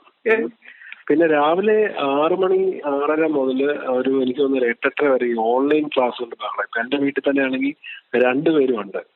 പിന്നെ പാരന്റ്സും ഉണ്ടല്ലോ. ഇപ്പൊ ഈ എന്റെ വൈഫും ഞാനും ഒക്കെ ആ ഒരു ടൈമിലാണ് ഞങ്ങളുടെ മീറ്റിങ്ങുകൾ അല്ലെങ്കിൽ അങ്ങനത്തെ കാര്യങ്ങളൊക്കെ വരും അത് കഴിഞ്ഞതിന് ശേഷം. അപ്പൊ ശരിക്കും പറഞ്ഞാൽ നമ്മള് നിശബ്ദതയെ കുറിച്ച് ആലോചിക്കാൻ തുടങ്ങിയതിന് ശേഷം, അതായത് റെക്കോർഡിങ്ങിന് വേണ്ടിയിട്ട് നോയ്സി അല്ലാത്തൊരു അറ്റ്മോസ്ഫിയറെ കുറിച്ച് ചിന്തിക്കാൻ തുടങ്ങി കഴിഞ്ഞപ്പോഴാണ് നമുക്ക് ചുറ്റുമുള്ള നോയ്സിനെ കുറിച്ച് നമ്മൾ ശ്രദ്ധിക്കാൻ തുടങ്ങിയത്. അപ്പൊ അതിൽ ഏറ്റവും രസകരമായ കാര്യം എന്താ വെച്ച് കഴിഞ്ഞാൽ ഞാൻ എന്റെ കാറിലായിരുന്നു. ഞാൻ പറഞ്ഞിട്ടുണ്ട്, ഞാൻ എന്റെ കാറിനകത്തായിരുന്നു റെക്കോർഡ് ചെയ്തിരുന്നത്. റനീഷയെ പോലെ അത്ര ഒരു പ്രൊഫഷണൽ വോയിസ് ഇല്ലാത്തതുകൊണ്ടും പിന്നെ ഈ പറഞ്ഞ പോലെ സപ്പോർട്ടൊന്നും ഇല്ലല്ലോ, നമ്മൾ തന്നെ ചെയ്യണം. കാരണം ഇത് ഭാര്യയോടോ അല്ലെങ്കിൽ മക്കളോടോ ഇങ്ങനെ ഒരു സംഭവം തുടങ്ങാൻ പോകുന്ന ആദ്യം പറയുമ്പോൾ ഇത് എത്ര കാലം മുമ്പോട്ട് പോകുന്നൊന്നും അറിയാത്തതുകൊണ്ട് ഞാൻ രഹസ്യമായിട്ട് കാറിലിരുന്ന് റെക്കോർഡ് ചെയ്ത്. അപ്പൊ അന്ന് ലോക്ക്ഡൌൺ ആയിരുന്നുകൊണ്ട് പൊതുവെ ശബ്ദം കുറവായിരുന്നു. എനിക്കൊന്ന് ഏറ്റവും ശബ്ദം കുറഞ്ഞൊരു പീരീഡ് ലോക്ക്ഡൌൺ ആയിരുന്നു. അന്ന് ഈ വാഹനങ്ങളൊന്നും ഇല്ലല്ലോ, ആരും വീടിനകത്ത് വെളിയിൽ ഇറങ്ങത്തില്ല, എല്ലാവരും അവരവരുടെ വീടിനകത്തെ ബഹളങ്ങൾ മാത്രമേ ഉള്ളൂ. പിന്നെ അത് കഴിഞ്ഞ് കുറച്ചുകൂടെ എല്ലാവരും അറിഞ്ഞ ഒരു പോഡ്കാസ്റ്റർ ആണെന്ന് വീട്ടിലൊക്കെ അംഗീകരിച്ച് കഴിഞ്ഞപ്പോൾ പിന്നെ ഞാൻ ഏതെങ്കിലും റൂമിനകത്ത് റെക്കോർഡ് ചെയ്യാൻ തുടങ്ങി. പക്ഷെ ചുറ്റും അപ്പോഴും ഈ വീടിന് വെളിയിലത്തെ ചില ശബ്ദങ്ങളൊക്കെ കടന്നു വരും. അങ്ങനെ അത് നിർത്തി. പക്ഷെ എന്റെ ഏറ്റവും വലിയ ചലഞ്ചിങ് ആയിട്ടുള്ള കാര്യം എന്ന് വെച്ച് കഴിഞ്ഞാൽ, ഞാൻ ഏർലി മോർണിംഗ് റെക്കോർഡ് ചെയ്താലും രാത്രി റെക്കോർഡ് ചെയ്താലും എന്റെ പഗ്ഗുണ്ട്, ഞാൻ ഇവിടെ എന്റെ പെറ്റ് ഡോഗ് ഉണ്ട്, അവന്റെ കൂർക്കമ്മലിയാണ് എന്റെ ഏറ്റവും വലിയ ചലഞ്ച്. ഇപ്പൊ ഞാനിത് സംസാരിക്കുന്ന സമയത്തും എന്റെ സൈഡിലിരുന്ന് ചെറുതായിട്ട് കൂർക്കം വലിക്കുന്നുണ്ട്. അപ്പൊ അവന് ആ കുട്ടികളാണ് നമുക്ക് പോയി അപ്പുറത്തെ റൂം കഴിക്കും, പക്ഷെ ഇവരെ എനിക്ക് അങ്ങനെ ചെയ്യാൻ പറ്റില്ല. അപ്പൊ ഞാൻ എന്റെ ഇടയ്ക്കിടയ്ക്ക് കൈ ഒന്ന് ഞൊടിക്കും. അപ്പൊ കുറച്ചു നേരം അവൻ കൂർക്കുമലി നിർത്തും. എന്തായാലും ഇപ്പൊ നടക്കുന്നുണ്ട്, എവിടെ വരെ പോകുന്ന എനിക്കറിയില്ല. അപ്പൊ അതാണ് ഈ റെക്കോർഡിങ്ങിലെ ഒരു പ്രശ്നം. റിനീഷയുടെ ഏറ്റവും ഇഷ്ടപ്പെട്ട മറ്റു ഭാഷകളിൽ ഇപ്പൊ എന്നോട് പറഞ്ഞു കൽക്കിയുടെ പോഡ്കാസ്റ്റ് കേൾക്കുമായിരുന്നു. അതല്ലാതെ മറ്റു ഭാഷകളിലുള്ള ഇഷ്ടപ്പെട്ട പോഡ്കാസ്റ്റ് ഏതൊക്കെയാണ്? മറ്റു ഭാഷകളിൽ ഞാൻ അങ്ങനെ പോഡ്കാസ്റ്റ് അധികം കേട്ടിട്ടില്ല കേട്ടോ. ഞാൻ ഈ കൽക്കിയാണ്. അതെ അതെ, നേഹാദൂബിയുടെ കേട്ടു. എനിക്ക് എന്നാലും കൽക്കിനേക്കാളും മികച്ചതായിട്ട് എന്റെ പേഴ്സണൽ ഒപ്പീനിയൻ ആണ്, എനിക്കത് അങ്ങനെ അത്ര ഇതായിട്ട് തോന്നിയിട്ടില്ല. പിന്നെ കൂടുതലും അതെ അതെ, കൽക്കിയുടെ ഇതിനകത്ത് ഒരു ലൈഫ് ഉണ്ടല്ലോ, ഓരോ എപ്പിസോഡും ഓരോ ലൈഫാണല്ലോ. ആ ഒരു ഇതിലെനിക്ക് അതാണ് കൂടുതൽ ഇഷ്ടമായിട്ട് തോന്നിയത്. കൽക്കട്ട എനിക്ക് ഓർമ്മയുണ്ട്, ഇന്ത്യൻ ഇലക്ഷനെ കുറിച്ചൊക്കെ അവർ സംസാരിച്ചൊരു എപ്പിസോഡ് എനിക്ക് ഓർമ്മയുണ്ട്. ഭയങ്കര ഡിഫറെന്റ് ആയിട്ടുള്ള ഇതാണ്.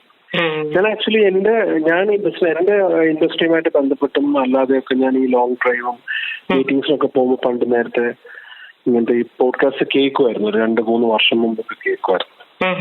അപ്പൊ അതില് ബേസിക്കലി ഡ്രൈവ് ചെയ്യുമ്പോൾ നമ്മള് ഈ പാട്ടുകളുടെ ഒരു പ്രശ്നമുണ്ട്. അതായത് ഇപ്പം എനിക്കിഷ്ടമുള്ള പാട്ടുകൾ ചിലപ്പോൾ കൂടെയുള്ളവർക്ക് ഇഷ്ടപ്പെടുന്നില്ല. അപ്പോൾ നമ്മളുടെ വണ്ടിയാവുമ്പോൾ അവർക്ക് പാട്ട് മാറ്റാൻ പറയാൻ സ്വാതന്ത്ര്യമുള്ള ആൾക്കാരായിരിക്കണമെന്നില്ല. ഇപ്പൊ നമ്മുടെ ഫാമിലിയിലുള്ള ആൾക്കാരൊക്കെ ആണെങ്കിൽ അവർക്ക് ഇഷ്ടമുള്ള പാട്ടിടും. അങ്ങനെയാണ് ഞാൻ ഈ പോഡ്കാസ്റ്റ് എന്ന് പറഞ്ഞൊരു മീഡിയം എല്ലാവർക്കും അക്സെപ്റ്റബിൾ ആയിട്ടുള്ള ഒരു കാര്യമായിട്ട് കാറിൽ പ്ലേ ചെയ്യാൻ പറയും. അപ്പൊ അത് BBC ന്യൂസ് ആയിരിക്കാം, അല്ലെങ്കിൽ ഈ പറഞ്ഞ പോലെ ടെഡെക്സ് ടോക്സ് ആയിരിക്കാം, അങ്ങനെയൊക്കെ തുടങ്ങി. ഇപ്പൊ സദ്ഗുരുവിന്റെ പോഡ്കാസ്റ്റ് അവൈലബിൾ ആണ്. അപ്പൊ അങ്ങനെയൊക്കെ ആദ്യം മുതലേ കേൾക്കാൻ തുടങ്ങി. അപ്പോഴും ഈ മലയാളം ഉണ്ടെന്ന് അറിയില്ലായിരുന്നു. ഇപ്പം പക്ഷെ കുറെ മലയാളത്തില് കുറെ ആൾക്കാരുണ്ടല്ലേ? ഇപ്പൊ മലയാളത്തിൽ ഒത്തിരി ഉണ്ട്. അപ്പൊ അരവിന്ദന് എങ്ങനെയാണ് ഒരു പോഡ്കാസ്റ്റ് ഇത് കേട്ടിട്ടാണോ ചെയ്യാനായിട്ട് തോന്നിയത്? അല്ല, ഞാൻ ആക്ച്വലി ഈ പോഡ്കാസ്റ്റ് എന്ന് പറയുന്നത് എനിക്ക് സത്യം പറഞ്ഞാൽ ഈ പോഡ്കാസ്റ്റ് എന്ന് പറയുന്നൊരു മീഡിയം ശരിക്കും പറഞ്ഞാൽ ഇൻഫർമേഷന് വേണ്ടിയിട്ടുള്ളതാണ്, അല്ലെങ്കിൽ ഇൻഡസ്ട്രി റിലേറ്റഡ് ആയിട്ട്. ഇപ്പൊ ഞാൻ വിചാരിച്ചെന്ന് വെച്ച് കഴിഞ്ഞാൽ ഇപ്പോ ഹെൽത്തുമായിട്ട് ബന്ധപ്പെട്ട കാര്യങ്ങൾ അറിയാം, അല്ലെ സയൻസുമായിട്ട് ബന്ധപ്പെട്ട കാര്യങ്ങൾ അറിയാം, ഈ ന്യൂസ്, ഇതൊക്കെയാണെന്ന്. അതായത് നമ്മളൊരു പേഴ്സണൽ ജേർണലിസം എന്ന് പറയുന്നൊരു ഫോർമാറ്റ് ഇല്ലാന്നായിരുന്നു ഞാൻ വിചാരിച്ചിരുന്നത്.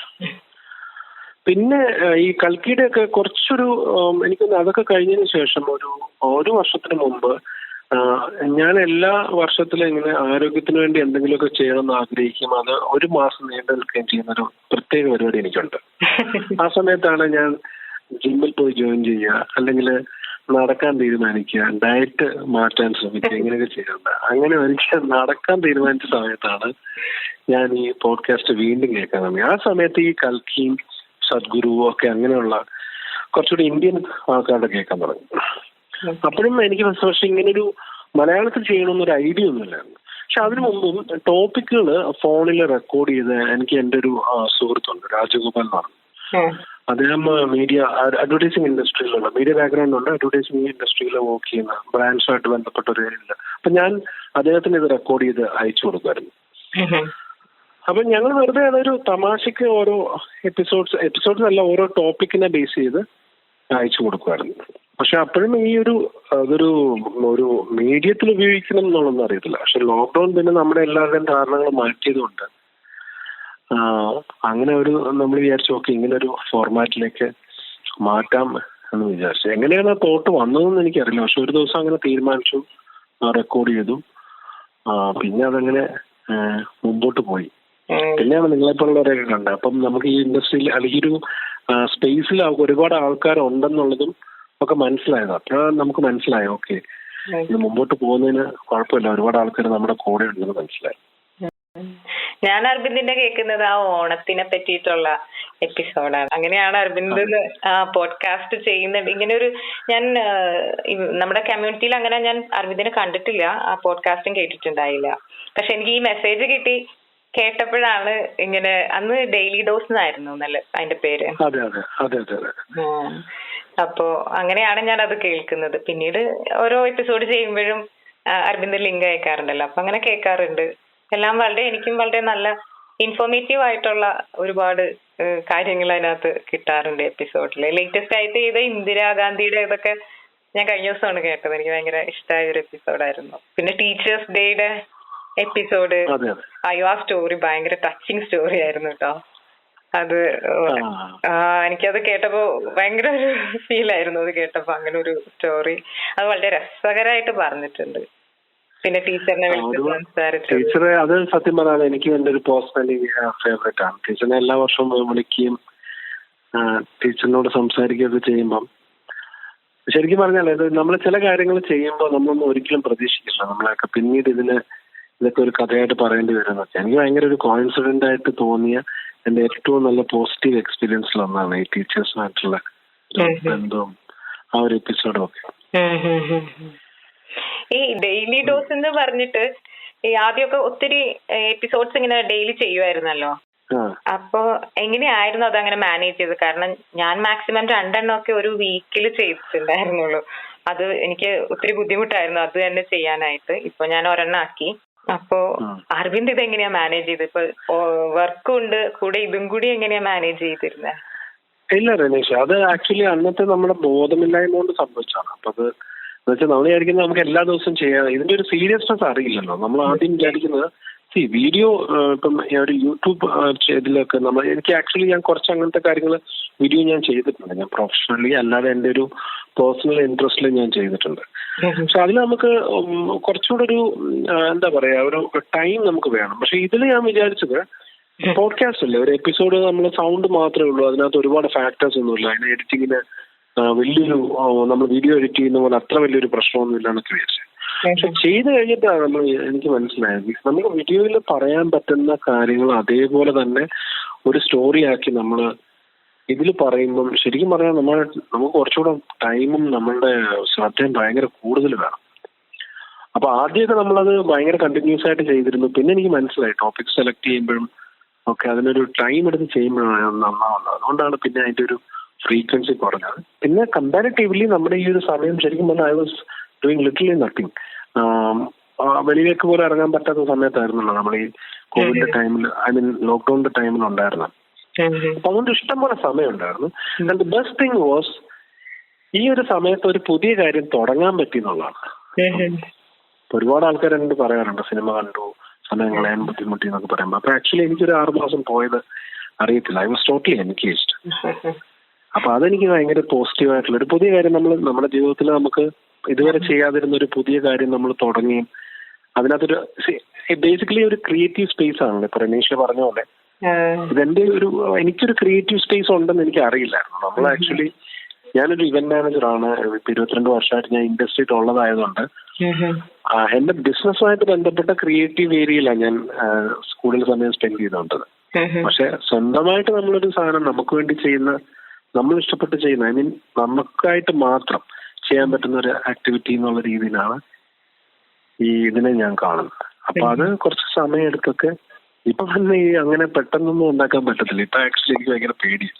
ഞാൻ വളരെ ശ്രദ്ധിച്ച് 1 എണ്ണമൊക്കെ വെച്ചിട്ടാണ് ഞാൻ ചെയ്തത്. ഇപ്പൊ ആഴ്ചയിൽ 1 എണ്ണം.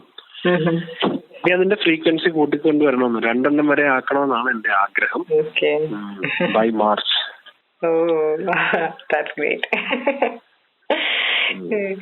ഈ അരവിന്ദിന്റെ പോഡ്കാസ്റ്റ് കേട്ടപ്പോ ഞാൻ ബാലഭാസ്കറിന്റെ ആ എപ്പിസോഡ് കേട്ടിരുന്നേ. അതിനകത്ത് സ്റ്റീഫൻ ദേവസ്യനെ പറ്റി പുള്ളി പറയുന്നുണ്ടല്ലോ ബാലഭാസ്കറിനെ പറ്റി അവസാന ഭാഗത്ത് പറയുന്നുണ്ട്. പക്ഷെ ഞാനിത് തുടക്കമൊന്നും കേട്ടപ്പോ എനിക്കൊരു ഐഡിയ ഉണ്ടായിരുന്നില്ല ഇങ്ങനെ ഒരാൾ അതിനകത്ത് വരുന്നുണ്ടെന്ന്. കാരണം ഞാനൊക്കെ ഒത്തിരി അഡ്മയർ ചെയ്യുന്ന വ്യക്തിയാണ് അദ്ദേഹം. അപ്പൊ അദ്ദേഹം ഇതിനെപ്പറ്റി സംസാരിക്കുന്നു എന്നൊന്നും ഒരു ഐഡിയ ഇല്ലാണ്ടാണ് കേട്ടത്. അപ്പോ എനിക്കത് കേട്ട് കഴിഞ്ഞപ്പോ തോന്നിയതാണ് അരവിന്ദ്, ഞാൻ ഇതിന്റെ വേറൊരു വശം കൂടിയാട്ടോ പറയുന്നത്. ഇപ്പൊ പോഡ്കാസ്റ്റ് നമ്മൾ നോർമലി ചെയ്താല് അത് എല്ലാവരും കാണണം എന്നില്ല, കേൾക്കണം എന്നില്ലല്ലോ. ഇത് ആൾക്കാരിലോട്ട് നമ്മൾ റീച്ച് ചെയ്യാനുള്ള വഴികൾ കൂടി ആലോചിക്കണമല്ലോ. കാരണം ഇപ്പോ അരവിന്ദ് പറഞ്ഞ പോലെ ഗൂഗിളില് സെർച്ച് ചെയ്താൽ ആദ്യം കുറച്ചു പേര് ലിസ്റ്റ് ഡൗൺ ചെയ്യും, അല്ലാത്തവരൊക്കെ ഉണ്ടാവുമല്ലോ, നല്ലത് ചെയ്യുന്നവരും ഉണ്ടാവുമല്ലോ. അപ്പൊ ആൾക്കാരിലോട്ട് റീച്ച് ചെയ്യുക എന്നുള്ളതും കൂടി നമ്മൾ ശ്രദ്ധിക്കേണ്ട ഒരു കാര്യമാണ്. അപ്പൊ ഈ സോഷ്യൽ മീഡിയകളിലൂടെയാണല്ലോ മിക്കവരും ഇപ്പോൾ റീച്ച് ചെയ്യാനായിട്ട് ഒരു ഇൻസ്റ്റാഗ്രാം പേജ് വഴി. അപ്പൊ അരവിന്ദിന് അങ്ങനെ ഒരു സോഷ്യൽ മീഡിയ പേഴ്സണൽ അക്കൗണ്ട് ഉണ്ട്, അല്ലാതെ ഇതിന് വേണ്ടിയിട്ടൊരു അക്കൗണ്ട് ഞാൻ കണ്ടില്ല. കാരണം ഞാനിപ്പോ ഒരു എപ്പിസോഡ് ചെയ്യുകയാണെങ്കിൽ എന്റെയിലാണ് ഇപ്പോ ബാലഭാസ്കറിന്റെ ആ എപ്പിസോഡെങ്കിലും ഞാൻ ആദ്യം തന്നെ ചെയ്യുക സ്റ്റീഫൻ ദേവസിയുടെ ഒരു ഇത് വെച്ചിട്ട് ഇദ്ദേഹം കൂടി ചേരുന്നുണ്ട് എന്നുള്ളൊരു ഇത് കൊടുക്കും. സ്വാഭാവികമായിട്ട് ലിസണേഴ്സ് പെട്ടെന്ന് ആ ഒരു എപ്പിസോഡിന് വേണ്ടിയിട്ട് വെയിറ്റ് ചെയ്യും കേൾക്കാനായിട്ട്. അങ്ങനെ ഒരു ലീഡ് കൊടുക്കാൻ പറ്റുമല്ലോ. പക്ഷെ അപ്പൊ അങ്ങനെ ഒരു കുറവ് എനിക്കപ്പോ അത് കേട്ടപ്പോ തോന്നി, അരവിന്ദ് എന്തുകൊണ്ട് അങ്ങനെ ഒരു ഇതിലോട്ട് ചിന്തിക്കുന്നില്ല, എന്തുകൊണ്ടാണ് എന്നൊന്ന് പറയാമോ? അതെന്താന്ന് വെച്ച് കഴിഞ്ഞാല്, ഒന്ന് എനിക്ക് ബാലുവിനെ 2000 മുതലൊക്കെ എനിക്ക് അറിയാം. വ്യക്തിപരമായിട്ട് എനിക്ക് ആക്ച്വലി 2001, 2002 മുതലൊക്കെ എനിക്ക് അറിയാം. ഞാൻ ആ സ്റ്റോറി അങ്ങനെ തന്നെയാ പറഞ്ഞിട്ടുള്ളത്. അപ്പൊ എല്ലാവരെയും പോലെ ഞാനും ഈ പറയുന്ന പോലെ ആദ്യം ഇങ്ങനെ ഒരു ദൂര സ്ഥലത്ത് നിന്ന് അല്ലെങ്കിൽ ആദ്യം പത്രത്തിൽ വായിച്ചു, പിന്നെ ഒരു സ്റ്റേജ് പെർഫോമൻസ് കണ്ടു. പക്ഷെ പിന്നെ ഈ പറയുന്ന പോലെ ഒരു പെർഫോമർ എന്നുള്ള രീതിയിലൊക്കെ പ്രത്യേകിച്ച് ആദ്യകാലങ്ങളിലൊക്കെ ഒരുപാട് നമ്മൾ ഇന്ററാക്ട് ചെയ്യായിരുന്നു. അത് ഞങ്ങളുടെ ഒരു ഇൻഡസ്ട്രിയുടെ ഒരു ഗുണം കൂടിയാണ്. അപ്പൊ നമ്മളൊക്കെ ഷോസ് ചെയ്യുമ്പോൾ നമ്മൾ ഒരു ഇവന്റ് മാനേജർ എന്നുള്ള രീതിയിൽ നമ്മൾ ആർട്ടിസ്റ്റുകളായിട്ട് ഭയങ്കരമായിട്ട് നമ്മൾ ഇന്ററാക്ട് ചെയ്യും. സെയിം ടൈം സ്റ്റീഫനായിട്ട് എനിക്ക് അതേ ബന്ധമുണ്ട്.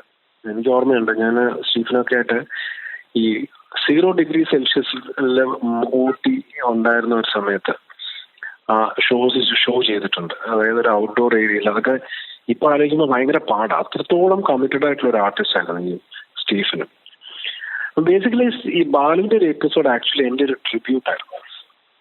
അപ്പൊ അതിൽ സ്റ്റീഫന്റെ ഓർമ്മകൾ കൊണ്ടുവന്നു എന്നുള്ളത് ശരിയാണ്. പക്ഷെ ഞാനതൊരു ലീഡ് പോലെ ആക്കണ്ടെന്ന് വിചാരിച്ചു. അത് നമ്മുടെ ഒരു ട്രിബ്യൂട്ട് എന്ന് പറയുമ്പോൾ നമ്മളെ മനസ്സറിഞ്ഞ് ഉള്ളൊരു സമർപ്പണമാണല്ലോ. അപ്പൊ അതിലൊരു മാർക്കറ്റിംഗ് ആംഗിൾ വേണ്ട. പക്ഷെ റനീഷ പറഞ്ഞത് ശരിയാണ്, ഒരുപാട് ആൾക്കാർക്ക് അത് അറിയണമെന്നുണ്ടെങ്കിൽ നമ്മളത് പറയുമ്പോഴേ അറിയണം. തീർച്ചയായിട്ടും. പിന്നെ ഞാനും ഒരു 25 എപ്പിസോഡ്സ് ഒക്കെയാണ് എന്റെ ഞാൻ അത് കഴിഞ്ഞതിന് ശേഷം എന്റെ ഒരു പ്രൊമോഷൻസും കാര്യങ്ങളൊക്കെ ആൾക്കാരോട് കമ്മ്യൂണിക്കേറ്റ് ചെയ്യുന്ന രീതി മാറ്റണമെന്നൊക്കെ ഒരു 25 എപ്പിസോഡ്സിൽ ചെയ്യാമെന്നാണ് വിചാരിച്ചിരുന്നത്. അപ്പൊ അതിനുള്ള രീതികളൊക്കെ നടന്നുകൊണ്ടിരിക്കുന്നു. മേ ബി പറഞ്ഞ പോലെ സോഷ്യൽ മീഡിയയിലൊക്കെ കുറച്ചുകൂടെ സജീവമായിട്ട് ചെയ്യണമെന്ന് ആഗ്രഹമുണ്ട്. ഈ എപ്പിസോഡ് ഇപ്പൊ മാർക്കറ്റിംഗ് വാല്യൂ എന്നതുപോലെ നമ്മൾ ചെയ്യുന്നത് ആൾക്കാരിൽ കൂടുതൽ കേൾക്കണമല്ലോ, അരവിന്ദ് പറഞ്ഞതുപോലെ. 100% അത് റനീഷ പറഞ്ഞത് ശരിയാണ്. അത് എനിക്കത് കേട്ടപ്പോ ലാസ്റ്റ് എത്തിയപ്പോഴാണ്, ഞാനിത് ആദ്യം ഒരിക്കൽ കേട്ടിരുന്നു, പക്ഷെ ഞാൻ കുറച്ച് വെച്ചിട്ട് എനിക്ക് എന്തോ അത് നിർത്തി പോയേണ്ടി വന്നു. പിന്നീട് വീണ്ടും എടുത്താ കേട്ട അവസാനം എത്തിയപ്പോഴാണ്, നമ്മളൊരാളുടെ ഓർമ്മ പറയുമ്പോഴും നമുക്കതൊരു ഭയങ്കര ഒരു ഇതാണല്ലോ കേട്ടുകൊണ്ടിരിക്കുമ്പോ.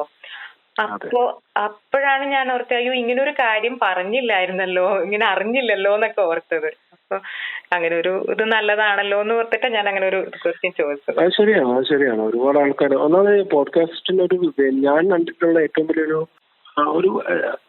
അതിനൊരു ഡിസഡ്വാൻറ്റേജ് ആണോ അല്ലെങ്കിൽ അതിന്റെ ഒരു അങ്ങനെ എനിക്ക് പറയാൻ എനിക്ക് തോന്നില്ല. പക്ഷെ നമ്മളൊരു ലിങ്ക് ഇപ്പൊ ഞാൻ ആദ്യം എന്റെ എപ്പിസോഡ്സ് ഒക്കെ നമ്മൾ വളരെ അടുത്തറിയാവുന്ന ഒരു 15-20 പേർക്കൊക്കെ അയച്ചു കൊടുത്തിരുന്നുണ്ട്. അപ്പൊ നമ്മളിങ്ങനെ ഒരു പുതിയ കാര്യം ചെയ്യുന്നു എന്ന് പറഞ്ഞിട്ട് അയച്ചു കൊടുക്കും. പക്ഷെ അതിലെനിക്കൊന്ന് വളരെ കുറച്ച് പേരെ അത് നമ്മൾ ഓപ്പൺ ചെയ്ത് ആ ഫീഡ്ബാക്ക് നമുക്ക് കേട്ടിട്ടുണ്ടാവുള്ളൂ.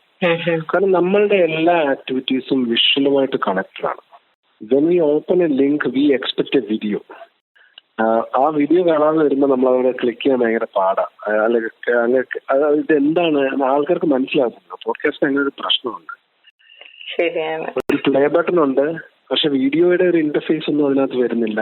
അപ്പൊ അത് എനിക്ക് തോന്നുന്നത് കുറച്ചുകൂടെ കഴിയുമ്പോഴേ ആവുള്ളൂ.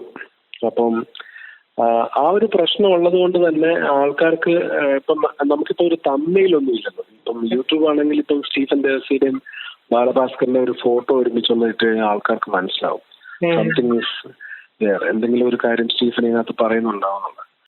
പിന്നെ ഇതിലുള്ള ഒരു പ്രശ്നം അതാണ്, നമ്മൾ ഡിസ്ക്രിപ്ഷനകത്ത് എഴുതാം എന്നുള്ളതല്ലാതെ അതിൽ കൂടുതൽ ഇങ്ങനെ ഒരാൾ സംസാരിക്കുന്നു എന്നൊക്കെ ഉള്ളത് അത് കേട്ട് വരുമ്പോഴേ ഉള്ളൂ അത് മനസ്സിലാവുന്നത്. പിന്നെ ആ ഒരു എനിക്ക് തോന്നുന്നു അത് എനിക്ക് എന്റെ ഒരു അറിവില്ലായ്മ കൊണ്ടായിരിക്കും അന്നത് ഞാനത് ഉപയോഗിച്ചില്ല. കുറെ ആൾക്കാർ കേൾക്കേണ്ടതായിരുന്നു, പക്ഷെ കുറെ ആൾക്കാർ കേട്ടു എന്നുള്ളതാണ്. എന്നെ അറിയാവുന്ന കുറെ ആൾക്കാർ അത് കേട്ടു. ഇതുപോലെ ഒരുപാട് ഫീഡ്ബാക്സ് ഉണ്ട്. ഇപ്പൊ റനീഷ പറഞ്ഞാൽ ഇപ്പൊ ഞാൻ ഡോക്ടർ APJ അബ്ദുൽ കലാമിന്റെ വിസിറ്റ്സുമായിട്ട് ബന്ധപ്പെട്ട് അദ്ദേഹത്തിന്റെ VIP ഫംഗ്ഷൻസ് മാനേജ് ചെയ്യാനായിട്ട് ഒരു പ്രൊഫഷണൽ ഇവന്റ് മാനേജർ എന്നുള്ള രീതിയിൽ ഒരുപാട് 5 അവസരങ്ങൾ കിട്ടിയിട്ടുണ്ട്. അപ്പം അതിൽ ഞാൻ ചെയ്ത ഒരു എപ്പിസോഡിനെ കുറിച്ച് അദ്ദേഹത്തിന്റെ ഒരു കവിത കമ്പോസ് ചെയ്തതിനെ കുറിച്ച് ഞാൻ പറയുന്നുണ്ടായിരുന്നു.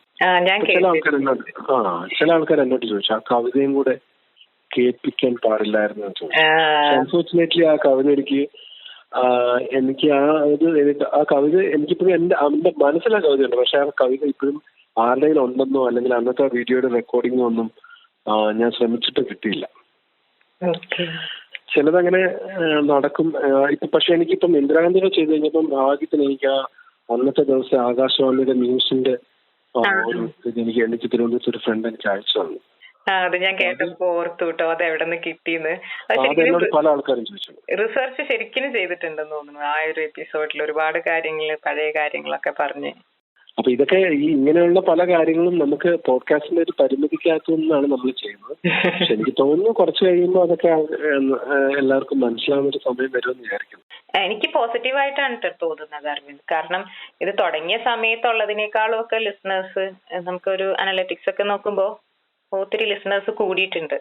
പണ്ടൊക്കെ അങ്ങനെ പറയുമ്പോ ഞാൻ ചോദിക്കട്ടെ, ഞാൻ 20 പേർക്ക് അയച്ചു കൊടുക്കുമ്പോൾ പോലും എനിക്ക് 5 പേര് 6 പേരും ഒക്കെ ആയിരുന്നു എപ്പിസോഡിൽ ആൾക്കാർ കേട്ടിരുന്നത്. ഞാൻ അതൊക്കെ ഒരു 10 ക്രോസ് ചെയ്യുന്നു, 50 ക്രോസ് ചെയ്യുന്നു, 100 ക്രോസ് ചെയ്യുന്നു. പിന്നെ അങ്ങോട്ടും ഇങ്ങോട്ട് അത് ഞാനിങ്ങനെ കാണുമ്പോ എനിക്ക് മനസ്സിലാവും ദൈവമേ നമ്മൾ എവിടുന്നാ തുടങ്ങിയെന്നുള്ളത്. കാരണം യൂട്യൂബ് പോലെ അല്ല. യൂട്യൂബിന് ചിലപ്പോ 1 ലക്ഷം വ്യൂസ് ഒക്കെ നമുക്ക് കിട്ടാം. പക്ഷെ ഇത് ഭയങ്കര പാടാണ്. ഇതില് ഓരോ 100 ലിസണേഴ്സ് എന്ന് പറയുന്നത് അതിലൊരു 1,00,000 100ന്റെ ഒക്കെ വാല്യൂ എന്ന് പറഞ്ഞാൽ 100ന്റെ വാല്യൂ ഒക്കെ ഇപ്പഴാ മനസ്സിലായി. തീർച്ചയായും. ഞാനൊക്കെ ആദ്യത്തെ എപ്പിസോഡ് ഞാനും ഇതുപോലെ ആദ്യം ആരും അറിയിച്ചിരുന്നില്ല കേട്ടോ. ആദ്യത്തെ ഒരു 3 എപ്പിസോഡ് കഴിയുന്നവരെ ആരെയും അറിയിച്ചില്ല. ഇപ്പൊ ഫസ്റ്റ് എപ്പിസോഡ് ഞാൻ അപ്ലോഡ് ചെയ്തിട്ട് ഹസ്ബൻഡിനോട് പറഞ്ഞു ഇത് ആരോടും പറയരുത്, ഞാനും പറയില്ല. കാരണം ഒരെണ്ണം ചെയ്ത് ഈ പറഞ്ഞ പോലെ നമ്മള് കുറച്ച് ചെയ്ത് നമ്മളിതിൽ സ്റ്റിക്ക് ഓൺ ചെയ്തിട്ട് വേണമല്ലോ ആളുകളെ കേൾപ്പിക്കാൻ എന്നുള്ളൊരു ചിന്തയിലാണ്. അപ്പൊ ഹസ്ബൻഡ് എന്നോട് ചോദിച്ചു ഞാനത് ഇൻസ്റ്റാഗ്രാമിൽ സ്റ്റോറി എങ്കിലും ഇട്ടോട്ടെ എന്ന് ചോദിച്ചു. ഞാൻ പറഞ്ഞു പറ്റില്ല എന്ന് പറഞ്ഞു. അങ്ങനെ ഞങ്ങളുടെ ഒരു ഫ്രണ്ട് ഉണ്ട്, ഷോർട്ട് ഫിലിമിലൊക്കെ അഭിനയിക്കുന്ന ഒരു സച്ചിൻ രാജ് എന്ന് പറഞ്ഞൊരു പയ്യൻ. അപ്പോ അവനൊരു പോഡ്കാസ്റ്റ് ചെയ്യണം എന്ന് പറഞ്ഞിരിക്കുകയായിരുന്നു. എന്നാ അവനെ കേൾപ്പിക്കാലോ എന്ന് മാത്രം വിചാരിച്ചിട്ട് പുള്ളിക്ക് മാത്രമേ ഞങ്ങൾ ഇത് ഷെയർ ചെയ്ത് കൊടുത്തു. പിറ്റേ ദിവസം രാവിലെ എഴുന്നേറ്റ് വന്നപ്പോ പുള്ളിയുടെ ഇൻസ്റ്റാഗ്രാം സ്റ്റോറിയിൽ എന്റെ പോഡ്കാസ്റ്റിന്റെ ഇത്. അപ്പൊ പിന്നെ ഹസ്ബൻഡ് പറഞ്ഞു ഇനിയെങ്കിലും ഞാനൊന്ന് ഇട്ടോട്ടെ എന്റെ ഒരു സ്റ്റോറിയിൽ എന്ന് പറഞ്ഞു. അങ്ങനെ സച്ചിൻ രാജിന്റെ ഒരു ചെറിയ വിശ്വാസവഞ്ചനയിലൂടെയാണ് ശബ്ദം പുറല്ലോ അറിഞ്ഞത്. പക്ഷെ എന്നിട്ട് ഞാനത് ഷെയർ ചെയ്തില്ല. അപ്പൊ ഞങ്ങളുടെ കുറച്ച് റിലേറ്റീവ്സിന്റെ ഇടയിൽ മാത്രമായിട്ട് അത് നിന്നു. പിന്നെയും 3 എപ്പിസോഡ് കഴിഞ്ഞിട്ടാണ് ഞാൻ എന്റെ ക്ലോസ് ഫ്രണ്ട് മറ്റേ ഹാലോവീൻ എപ്പിസോഡിലൊക്കെ വന്ന സിനിക്കാണ് ആദ്യം ഷെയർ ചെയ്ത് കൊടുക്കുന്നത്. അങ്ങനെ പിന്നീടും കുറെ കഴിഞ്ഞു സ്കൂളും കോളേജ് ഗ്രൂപ്പുകളിലൊക്കെ ഷെയർ ചെയ്യാനായിട്ട്. അത് പറഞ്ഞപ്പോഴാണ് ഒരു കാര്യം ഓർത്തത്. അരവിന്ദ് ഹിന്ദുവില് എനിക്കന്ന് ഇന്റർവ്യൂവിന് അരവിന്ദാണല്ലോ വിളിച്ച് തന്നത്. ആ ഇന്റർവ്യൂ ആക്ച്വലി ഞാനത് ഷെയർ ചെയ്തിട്ടുണ്ടായിരുന്നില്ല. എനിക്കത് തലേന്ന് രാത്രിയാണല്ലോ അരവിന്ദ് എനിക്ക് അതിന്റെ ലിങ്ക് അയച്ചു. പിറ്റേ ദിവസം രാവിലെ എന്റെ ഡിഗ്രിക്ക് പഠിച്ച ഗ്രൂപ്പായിരുന്നു അത്. അപ്പൊ ഗ്രൂപ്പില് രാവിലെ മെസ്സേജ് ഈ ഒരു ലിങ്ക് ഒക്കെ ഷെയർ ചെയ്ത് എടുക്കുന്നു. ഞാനൊന്നും ചെയ്തിട്ടില്ല. അപ്പോഴാണ് അന്ന് നമ്മുടെ ആ ആർട്ടിക്കിളില് ഫീച്ചർ ചെയ്ത ഒരു പോഡ്കാസ്റ്റർ ഉണ്ടായിരുന്നു, ബാംഗ്ലൂർ ബേസ്ഡ് പോഡ്കാസ്റ്റർ. അത് എന്റെ ഫ്രണ്ടിന്റെ ഫ്രണ്ടായിരുന്നു. അപ്പോ ആ പുള്ളിക്കാരി ഈ ആർട്ടിക്കിള് എന്റെ ഫ്രണ്ട് സവിത എന്ന പേര് സവിതയ്ക്ക് ഷെയർ ചെയ്തു. കവിത ഇതിങ്ങനെ വായിച്ച് സ്ക്രോൾ ചെയ്ത് നോക്കുമ്പോഴാണ് എന്റെ പടം കിടക്കുന്നത്. അങ്ങനെ അതെ, അങ്ങനെ ഗ്രൂപ്പിൽ ഷെയർ ചെയ്ത് ഞങ്ങളോട് ഇതൊന്നും പറഞ്ഞില്ലല്ലോ എന്നൊക്കെ പറഞ്ഞ് അന്ന് ഗ്രൂപ്പിലൊക്കെ ടോക്കായിരുന്നു. അതൊരു വിഷയമായിരുന്നു അന്നത്തെ. അങ്ങനെ ഒരു കാര്യം കൂടി അന്ന് സംഭവിച്ചായിരുന്നു. വേറൊരു കാര്യം ചോദിക്കട്ടെ, ഈ പോഡ്കാസ്റ്റ് ചെയ്യാനില്ല ഇപ്പൊ ഇത്രയും നാള് ചെയ്യുന്നു, അതില് ബെസ്റ്റ് മൊമെന്റ് ആയിട്ട് എപ്പോഴാണ് തോന്നിയത്? ബെസ്റ്റ് മൊമെന്റ് അങ്ങനെ ഒരു എപ്പിസോഡ് എനിക്ക് പറയാൻ പറ്റില്ല. എല്ലാ എപ്പിസോഡും ഓരോ എക്സ്പീരിയൻസ് ആണ്. ഓരോന്ന് റെക്കോർഡ് ചെയ്യുന്ന ഓരോ എഫേർട്ട് വേറെയാണ്.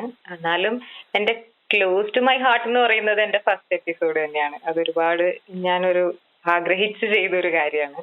പിന്നെ ഒരുപാട് എഫേർട്ട് എടുത്ത് ചെയ്ത എപ്പിസോഡ് എന്ന് പറയുന്നത് നോവലായിരുന്നു, 100 സിംഹാസനങ്ങള്. ബിക്കോസ് അത് നോവല് വായിക്കുമ്പോൾ നല്ല ടെൻഷൻ ഉണ്ടായിരുന്നു. എനിക്ക് സാധാരണ എപ്പിസോഡ് ചെയ്യുന്നതിനേക്കാളും ടെൻഷനായിരുന്നു. ഒരു വാക്ക് തെറ്റാൻ പാടില്ല, തമിഴ് സംഭാഷണങ്ങൾ വരുന്നു, അങ്ങനെ ഒരുപാട് ടെൻഷൻ അടിച്ച് ചെയ്തൊരു എപ്പിസോഡായിരുന്നു. കാരണം ഒരു ചെറിയൊരു തെറ്റ് വന്നു കഴിഞ്ഞാൽ ആരെങ്കിലും അത് ചൂണ്ടിക്കാണിച്ചാൽ, ഒരാൾ എഴുതിയതാണല്ലോ, നമ്മൾ അതിലൊരു വാക്കുകൾ പോലും മാറ്റം വരുത്താതെ ചെയ്യണം എന്നുള്ളത് കൊണ്ട് ഒരുപാട് ശ്രദ്ധിച്ച് റെക്കോർഡ് ചെയ്തു. പിന്നെ അതിന്റെ ഒരു വലിയൊരു ഇതെന്ന് വെച്ച് കഴിഞ്ഞാൽ, നോർമലി ഞാൻ എപ്പിസോഡ് ചെയ്യുമ്പോൾ ഒരു ബാക്ക്ഗ്രൗണ്ട് സ്കോർ ഉണ്ടാവുമല്ലോ. അപ്പോ ചെറിയ നോയ്സ് ഒക്കെ അതങ്ങോട്ട് ബാക്ക്ഗ്രൗണ്ട് സ്കോറിൽ അങ്ങോട്ട് പോകും, കുഴപ്പമില്ല. പക്ഷെ നോവല് നമുക്ക് ബാക്ക്ഗ്രൗണ്ട് സ്കോർ ഇട്ട് കൊടുക്കാൻ പറ്റില്ല. സോ അത് ക്ലീനപ്പ് ചെയ്യാന്നുള്ളത് വളരെ ഡിഫിക്കൽട്ട് ആയിട്ടുള്ളൊരു ജോലിയാണ്. അത് ഓരോ വേവിന്റെ ഇടയിലുള്ളത് ഇങ്ങനെ ക്ലീൻ ചെയ്ത് ഞാൻ നേരത്തെ പറഞ്ഞ പോലെ ചീവീരിന്റെ സൗണ്ട് ഒക്കെ എങ്ങനെയാ കളയാന്നുള്ളത് ഭയങ്കര കൺഫ്യൂഷൻ ആയിരുന്നു. അതൊക്കെ അങ്ങനെ ഇപ്പൊ ഓരോ എപ്പിസോഡ് ആദ്യത്തെ 1-2 അധ്യായങ്ങളൊക്കെ ഒരു 40 minutes ഒക്കെ ഉണ്ടായിരുന്നു. അപ്പൊ അതൊക്കെ ക്ലീൻ ചെയ്ത് നല്ല എഫേർട്ട് എടുത്ത് ചെയ്തൊരു ഇതായിരുന്നു. അപ്പൊ ഓരോ എപ്പിസോഡും ഓരോ എക്സ്പീരിയൻസ് ആയിരുന്നു. ഇങ്ങനെ പ്രത്യേകിച്ച് ഇങ്ങനെ എടുത്തു പറയാന്ന് പറഞ്ഞാൽ, ഞാൻ പറഞ്ഞ പോലെ ഫസ്റ്റ് എപ്പിസോഡ് വളരെ ഇഷ്ടപ്പെട്ടതായിരുന്നു. മോനെ വെച്ച് ചെയ്ത 3ാമത്തെ എപ്പിസോഡ്, അത് ഞങ്ങൾ രണ്ടുപേരും കൂടി ഉള്ളൊരു ഇത് ഭയങ്കരമായിട്ട് എൻജോയ് ചെയ്തായിരുന്നു. പിന്നെ ചില എപ്പിസോഡ്സ് ഒക്കെ റെക്കോർഡ് ചെയ്ത് വരുമ്പോ ഭയങ്കര സന്തോഷത്തോടു കൂടിയായിട്ട് ഇറങ്ങുന്നത്, റൂമിൽ നിന്നൊക്കെ ഇറങ്ങുന്നത്. ഞാൻ ഉദ്ദേശിച്ചതിനേക്കാളും നന്നായിട്ട് എനിക്കത് മൈക്കിന്റെ മുന്നിൽ ചെയ്ത് തീർക്കാൻ പറ്റി. നമ്മൾ പ്ലാൻ ചെയ്തതിനേക്കാളും ചില ഇൻപുട്സ് ഒക്കെ ചെയ്തുകൊണ്ടിരിക്കുമ്പോ തോന്നും. അപ്പൊ അങ്ങനെയൊക്കെ ചെയ്ത് ഞാൻ ഇറങ്ങാറുണ്ട്. അപ്പൊ എന്റെ മുഖം കാണുമ്പോ തന്നെ മഹി പറയും, ഹസ്ബൻഡ് ഒരു മഹേഷ് എന്നാണ്, മഹി നാട്ടോ വിളിക്കണത്. അപ്പൊ മഹി പറയും, ഇന്ന് നന്നായിട്ടുണ്ടെന്ന് തോന്നുന്നു എപ്പിസോഡ് ചെയ്ത്, മുഖത്തത് കാണാനുണ്ടെന്ന് പറയാറുണ്ട്. അങ്ങനെ ഓരോ എപ്പിസോഡും ഓരോ എക്സ്പീരിയൻസ് ആണ്. ഈ തെറ്റുകളുടെ കാര്യം പറഞ്ഞല്ലോ, ഇപ്പം 100 സിംഹാസനങ്ങൾ ചെയ്തപ്പം എനിക്ക് അബദ്ധങ്ങൾ പറ്റിയിട്ടുണ്ട്, കറക്റ്റ് ചെയ്യാൻ പറ്റാത്ത രീതിയിലുള്ള അബദ്ധങ്ങൾ പറ്റിയിട്ടുണ്ട്. അതായത് ജഗദീഷ് ശ്രീകുമാറിന്റെ എനിക്കത് എന്റെ ഒരു പേഴ്സണൽ ഫേവറേറ്റ് ആണ് ആക്ച്വലി. ജഗദീഷ് ശ്രീകുമാർ അഭിനയിച്ച സിനിമകളിൽ അദ്ദേഹം ആ സിനിമകളിൽ പാടിയിട്ടുള്ള പാട്ടുകളൊക്കെ വെച്ചിട്ട് അദ്ദേഹം ഒരു മ്യൂസിഷ്യൻ ആണെങ്കിൽ എന്നുള്ളൊരു രീതിയിൽ ചെയ്തൊരു എപ്പിസോഡ്. അപ്പൊ അത് ആക്ച്വലി അതിനകത്ത് ഒരു പാട്ടുണ്ട്, ആ പാട്ട് ചെയ്തത് ആക്ച്വലി ഞാൻ അതിൽ പറയുന്നത് പ്രേമം എന്ന സിനിമയിൽ ഉണ്ടായിരുന്നു. പക്ഷെ അത് ശരിക്കും നേരം സിനിമയിലാണത് എടുത്തത്. പിസ്ത എന്ന് പറയുന്ന ഒരു പാട്ടുണ്ട്. അപ്പൊ അത് പിന്നെ എനിക്കത് ഒരുപാട് കേട്ടു. പിന്നെ എനിക്ക് മനസ്സിലായി അബദ്ധം പറ്റിയത് ആക്ച്വലി അത് പ്രേമമല്ലല്ലോ, നേരമാണല്ലോ എന്നുള്ളത്. പിന്നെ എനിക്ക് കുറെ ആൾക്കാരൊക്കെ മെസ്സേജ് ചെയ്യാൻ തുടങ്ങി. പിന്നെ അത് കഴിഞ്ഞതിന് ശേഷം എനിക്കത് മാറ്റി പുതിയതായിട്ട് ഇടാനുള്ള ഒരു ധൈര്യം ഉണ്ടായില്ല. അപ്പൊ പിന്നെ ഞാനത് ഡിസ്ക്രിപ്ഷനിൽ തന്നെ എന്റെ ഒരു മിസ്റ്റേക്ക് ഞാൻ സമ്മതിച്ചു, അല്ലാതെ നിവർത്തിയില്ല. അതെ അതെ, ചിലപ്പോഴൊക്കെ ഞാൻ റെക്കോർഡ് ചെയ്ത് കഴിഞ്ഞ് എഡിറ്റിങ്ങിന് നിൽക്കുമ്പോ മാറിപ്പോയ സംഭവങ്ങളൊക്കെ ഉണ്ട്. ചില കാര്യങ്ങൾ പറഞ്ഞത് തിരിഞ്ഞു പോയിട്ടൊക്കെ ഉണ്ട്. അപ്പൊ പിന്നെ പിന്നെ എഡിറ്റിങ്ങിലാവുമ്പോ നമുക്ക് കുഴപ്പമില്ല, നമ്മുടെ കയ്യിൽ തന്നെ ഉണ്ട്, രണ്ടാമത് റെക്കോർഡ് ചെയ്ത് കേട്ടാം. പക്ഷെ അപ്ലോഡ് ചെയ്ത ആൾക്കാർ കേൾക്കാൻ തുടങ്ങിയ പിന്നെ പറഞ്ഞ പോലെ ഡിസ്ക്രിപ്ഷനിൽ തെറ്റ് സമ്മതിക്കല്ലാതെ വേറെ നിവൃത്തിയില്ല. ഞങ്ങളെപ്പോഴും ആലോചിക്കുക, അത്രയും കഷ്ടപ്പെട്ടൊക്കെ എനിക്ക് 1 മാസം എടുത്തിട്ടാണ് ഞാൻ ജഗദീഷ് ശ്രീകുമാറിന്റെ ചെയ്തത്. അതെനിക്ക് ഒരുപാട് ആൾക്കാർ, കാരണം നമുക്ക് ഈ ഒരു ടിപ്പിക്കൽ ഇപ്പം ഒരു അമേരിക്കൻ സ്റ്റാൻഡേർഡ്സിലെ പോഡ്കാസ്റ്റിന്റെ ഫോർമാറ്റിലെ അല്ല നമ്മൾ ചെയ്യുന്നത്. നമ്മുടെ മനസ്സിൽ എപ്പോഴും ഒരു റേഡിയോ ഉണ്ടല്ലോ, പഴയൊരു റേഡിയോ ഉള്ളത്. നമ്മള് ശരിക്കും പറഞ്ഞാല് ഒരു സിനിമ, ശബ്ദരേഖ എന്ന് പറഞ്ഞിട്ടൊരു സിനിമയൊക്കെ നമ്മൾ റേഡിയോ കൂടെ ആൾക്കാരെ കേൾപ്പിച്ച കാലങ്ങളുണ്ട്. തീർച്ചയായും. അല്ലെങ്കിൽ റേഡിയോ നാടകം എന്നൊക്കെ പറഞ്ഞു കഴിഞ്ഞാൽ ശബ്ദം കൊണ്ട് മാത്രം അഭിനയിക്കുന്നത്. അന്നത്തെ ഒരു കാലമൊക്കെ എനിക്കൊന്ന് വേറൊരു ഭാഷയിലൊന്നും അങ്ങനെ ഒരു എനിക്ക് തോന്നുന്നില്ല. എനിക്ക് അറിയാത്തതുകൊണ്ടായിരിക്കും ചിലപ്പം. പക്ഷെ അത്രയും ശബ്ദം കൊണ്ട് എന്തെല്ലാം കാര്യങ്ങളാണ് നമ്മളൊരു. അപ്പൊ ഞാനെപ്പോഴും ആൾക്കാർക്ക് പറയും, നമുക്ക് മലയാളികൾക്ക് ഒരു റേഡിയോ മനസ്സുണ്ട്. നമ്മളെല്ലാവരും ഉണ്ട്. അപ്പൊ എല്ലാ കാലത്തിലും ഇപ്പം 60 വയസ്സും 70 വയസ്സും അല്ലെങ്കിൽ 100 വയസ്സുള്ള ഒരാളെ പോലും അന്നത്തെ കാലത്ത് റേഡിയോ കേട്ടിട്ടുണ്ട്. ഇപ്പോഴത്തെ ചെറുപ്പക്കാരാണ് ഏറ്റവും ഈ പറഞ്ഞ 10-15-18 വയസ്സുള്ള ഒരാളും FM-ന്റെ രൂപത്തിലാണെങ്കിലും റേഡിയോ കേൾക്കുന്നുണ്ട്, അല്ലെങ്കിൽ ഇന്റർനെറ്റ് റേഡിയോ കേൾക്കുന്നുണ്ട്. നമുക്കൊരു റേഡിയോ മനസ്സുള്ളതുകൊണ്ട് നമ്മളുടെ എപ്പിസോഡ്സ് ഒക്കെ അങ്ങനെ ഒരു പരീക്ഷണമായിരുന്നു ഈ ജഗദീഷ് ശ്രീകുമാർ. പക്ഷെ അതിൽ തെറ്റ് സംഭവിച്ചു. പക്ഷെ നമ്മളത് ഡിസ്ക്രിപ്ഷനിൽ തെറ്റ് സംഭവിച്ചു. പക്ഷെ അതിനുശേഷം എല്ലാ എപ്പിസോഡും ചെയ്യുമ്പോൾ ഭയങ്കര ശ്രദ്ധയോടെ ചെയ്യുന്നത്. നേരത്തെ മുതൽ ഞാൻ ആക്ച്വലി ഞാൻ ചെയ്യുമ്പം ഓരോ എപ്പിസോഡ് ചെയ്യുമ്പോൾ ഞാൻ എന്റെ വൈഫിനെയാണ് ആദ്യത്തെ എപ്പിസോഡ്സ് ഒന്നും കേൾപ്പിച്ചിട്ടുണ്ടായിരുന്നില്ല. പോഡ്കാസ്റ്റ് ചെയ്യുന്നു അറിഞ്ഞതിന് ശേഷം ഞാൻ എന്റെ വൈഫിനെ എല്ലാം ആദ്യം കേൾപ്പിച്ചതിന് ശേഷം അത് കഴിഞ്ഞിട്ട് ഞാൻ അപ്ഡേറ്റ് ചെയ്യുള്ളായിരുന്നു. അപ്പൊ റെനീഷ ആരെയാണ്, അങ്ങനെ ആരെങ്കിലും ഉണ്ടോ, അതോ സ്വയം ഒരു തീർപ്പ് കൽപ്പിച്ച് അങ്ങ് അപ്ഡേറ്റ് ചെയ്യുകയാണോ? ഇല്ല, ഞാൻ ആദ്യം ഇത് റെക്കോർഡ് ചെയ്ത് എഡിറ്റ് ചെയ്ത് കഴിഞ്ഞിട്ട് മിക്സ് ചെയ്യുന്നതിന് മുന്നേ ആദ്യം കേൾപ്പിക്കണത് മഹീനെയാണ്. അവിടെ നിന്നൊരു യെസ് പറഞ്ഞാലാണ് എനിക്ക് കോൺഫിഡൻസ്. കാരണം നമ്മളിത് റെക്കോർഡ് ചെയ്തെല്ലാം കഴിഞ്ഞപ്പോ പിന്നെ കേൾക്കുമ്പോൾ നമുക്ക് അതിനകത്തൊന്നും ഒരു കേട്ട് നമ്മൾ പറഞ്ഞ കാര്യങ്ങളാണല്ലോ, നമുക്കതൊന്നും ജഡ്ജ് ചെയ്യാൻ പറ്റാത്തൊരു ഇതിലോട്ട് എത്തും. അപ്പോ ഞാൻ ആദ്യം മഹീനെ കേൾപ്പിച്ചിട്ട് നോ അതത്ര സുഖമായില്ലെന്ന് പറഞ്ഞിട്ട് ഡ്രോപ്പ് ചെയ്ത എപ്പിസോഡ്സ് വരെ ഉണ്ട് കേട്ടോ. ഞാനത് എഡിറ്റ് ചെയ്ത് മിക്സ് ചെയ്യുന്നതിന് മുന്നേ കേൾപ്പിച്ചപ്പോ ഇത് അത്ര പോരാ, അപ്പൊ ഇത് എങ്ങനെ ഇമ്പ്രൂവ് ചെയ്യാന്നൊക്കെ അതിന്റെ പെയിൻ എനിക്ക് നന്നായിട്ട് അറിയാം കേട്ടോ. കാരണം ഒരു ടോപ്പിക് ഒക്കെ നമ്മൾ ഉപേക്ഷിക്കേണ്ടി വരിക, ഒരു എപ്പിസോഡ് ഉപേക്ഷിക്കുക എന്ന് പറയുന്നത് സത്യം പറഞ്ഞാൽ ഭയങ്കര പെയിൻഫുള്ളാണ്. പക്ഷെ ഞാനപ്പോ ഓർത്തത്, നമ്മളെപ്പോഴും ഒരു എപ്പിസോഡ് ചെയ്യുമ്പോ ഇപ്പൊ നമ്മളൊരു എപ്പിസോഡ് ചെയ്യുമ്പോ അത് കേൾക്കുന്നവർക്ക് അതൊരു ഇഷ്ടം ഉണ്ടാവുമല്ലോ. അപ്പൊ ആ ഒരു സ്റ്റാൻഡേർഡ് നമ്മൾ നിലനിർത്തിയിട്ട് ഒരു എപ്പിസോഡ് അവർ പ്രതീക്ഷിക്കുന്നത്. അപ്പൊ അതിനേക്കാൾ താഴെ കൊടുത്താൽ ആ കേൾക്കുന്ന ലിസണേഴ്സ് പോകും. അപ്പൊ അതിനേക്കാൾ ഭേദം ആ ഒരാഴ്ച ഒരു എപ്പിസോഡ് ഇറങ്ങിയില്ലെങ്കിലും കുഴപ്പമില്ല എന്നൊരു സ്റ്റാൻഡിൽ നിന്നുകൊണ്ട് വിഷമം ഉണ്ടായിരുന്നു തീർച്ചയായിട്ടും. കാരണം അത് 2 ദിവസം അത് ആദ്യകാലത്ത് ചെയ്തതാട്ടോ. അപ്പൊ ഞാനത് അത്യാവശ്യം നന്നായിട്ട് വർക്ക് ചെയ്തൊക്കെ ചെയ്തേ. പക്ഷെ എവിടെയോ അത് കേട്ടപ്പോ അതൊരു ഇത് തോന്നിയില്ല, ഗ്രിപ്പ് കിട്ടിയില്ല എനിക്ക്. അപ്പൊ എനിക്ക് തന്നെ ഡൗട്ട് ഉണ്ടായിരുന്നു കേൾപ്പിച്ചപ്പോ അത് പോരാ. അങ്ങനെ കുറച്ചേരം ആലോചിച്ചത് എന്ത് ചെയ്യണം. അവസാനം ഞാനത് ഡ്രോപ്പ് ചെയ്യുക ചെയ്തത് ആ ഒരു എപ്പിസോഡ്. അപ്പൊ ഇപ്പോഴും അതെ, എന്ത് എപ്പിസോഡ് ചെയ്താലും അത് എഡിറ്റ് ചെയ്ത് കേൾക്കുമ്പോൾ കറക്റ്റ് ആ ഒരു ഇത് വരുമല്ലോ, എന്തൊക്കെയാണ് പറഞ്ഞു പോണത് എന്നൊക്കെ ഉള്ള. ഇപ്പൊ സജഷൻസ് ഒക്കെ ഉണ്ടെങ്കിൽ ചിലപ്പോ ചില സജഷൻസ് ഒക്കെ പറയും. അപ്പൊ ഞാനത് രണ്ടാമത് റെക്കോർഡ് ചെയ്തിട്ട് അത് കേറ്റാനായിട്ട് നോക്കാറുണ്ട് അതില് ഇൻ ബിറ്റ്വീനൊക്കെ. അപ്പൊ കുറച്ചും കൂടി എനിക്ക് തോന്നുന്നു നമ്മളല്ലാതെ വേറൊരാളത് കേൾക്കുമ്പോ, ഫ്രഷ് ആയിട്ട് കേൾക്കുമ്പോ അവർക്ക് പെട്ടെന്ന് അത് ജഡ്ജ് ചെയ്യാൻ പറ്റും. നമ്മൾ അതിനകത്ത് ഇരുന്ന് കഴിയുമ്പോ കുറച്ച് കഴിയുമ്പോൾ നമുക്കത് ജഡ്ജ് ചെയ്യാൻ പറ്റാത്തൊരു ഇതിലോട്ട് വരും. എന്റെ ഒരു ഇതാട്ടോ, പേഴ്സണൽ ഒപ്പീനിയൻ ആണ്. അപ്പൊ അങ്ങനെ ഞാൻ എപ്പോഴും മഹീനെയാണ് കേൾപ്പിക്കാറ്. ഈ മെസ്സേജസ് ഒക്കെ ഒരുപാട് വരില്ലേ നമുക്കിപ്പോ? എനിക്ക് തോന്നുന്നു നമ്മള് ഉപയോഗിക്കുന്ന പ്ലാറ്റ്ഫോമിൽ നമുക്ക് മെസ്സേജസ് അയക്കാനുള്ള ഒരു ഓപ്ഷൻ ഉണ്ട് നമ്മുടെ ലിസണേഴ്സിന്. അത് ആ ഡിസ്ക്രിപ്ഷനിൽ ഒരു ലിങ്ക് ആയിട്ട് കൊടുത്തിട്ടുണ്ട്. അപ്പം അങ്ങനെ വന്ന മെസ്സേജസ് ഒക്കെ ഏറ്റവും എക്സൈറ്റിംഗ് ആയിട്ടുള്ള മെസ്സേജസ് അങ്ങനെ എന്തെങ്കിലും ഓർമ്മയുണ്ടോ? ഭയങ്കര സന്തോഷം തോന്നിയ മെസ്സേജസ് എന്തെങ്കിലും? എനിക്ക് ആങ്കർ വഴി ആദ്യം കിട്ടണ നമുക്ക് വോയിസ് മെസ്സേജ് എന്നൊക്കെ പറയുന്നത് വളരെ പ്രഷ്യസ് ആണല്ലോ. നമ്മൾ കാത്തിരുന്ന് വരുന്ന, അപ്പൊ കേട്ടിട്ട് നന്നായിട്ടുണ്ട് എന്നൊക്കെ പറഞ്ഞ് മാത്രമാണ് ആദ്യ കുറച്ച് എപ്പിസോഡ്സിനൊക്കെ വന്നത്. പിന്നീട് എനിക്ക് വന്നത് എന്റെ ഇൻസ്റ്റാഗ്രാം അക്കൗണ്ട് വഴിയിട്ട് വന്നത്. അത് ഞാൻ എന്റെ ഇൻസ്റ്റാഗ്രാം പ്രൊഫൈലിൽ ഇട്ടിട്ടുണ്ട് ആ ഒരു പോസ്റ്റ്. ഞാൻ ആ 100 സിംഹാസനങ്ങൾ വായിച്ചു കഴിഞ്ഞപ്പോ അതില് അരവിന്ദ് കണ്ടിട്ടുണ്ടോന്ന് അറിയില്ല. അത് ഇട്ടിരിക്കുന്നത് എങ്ങനെയാണ്, അത് വളരെ മനോഹരമായിട്ടുണ്ട് ഓരോ എപ്പിസോഡും.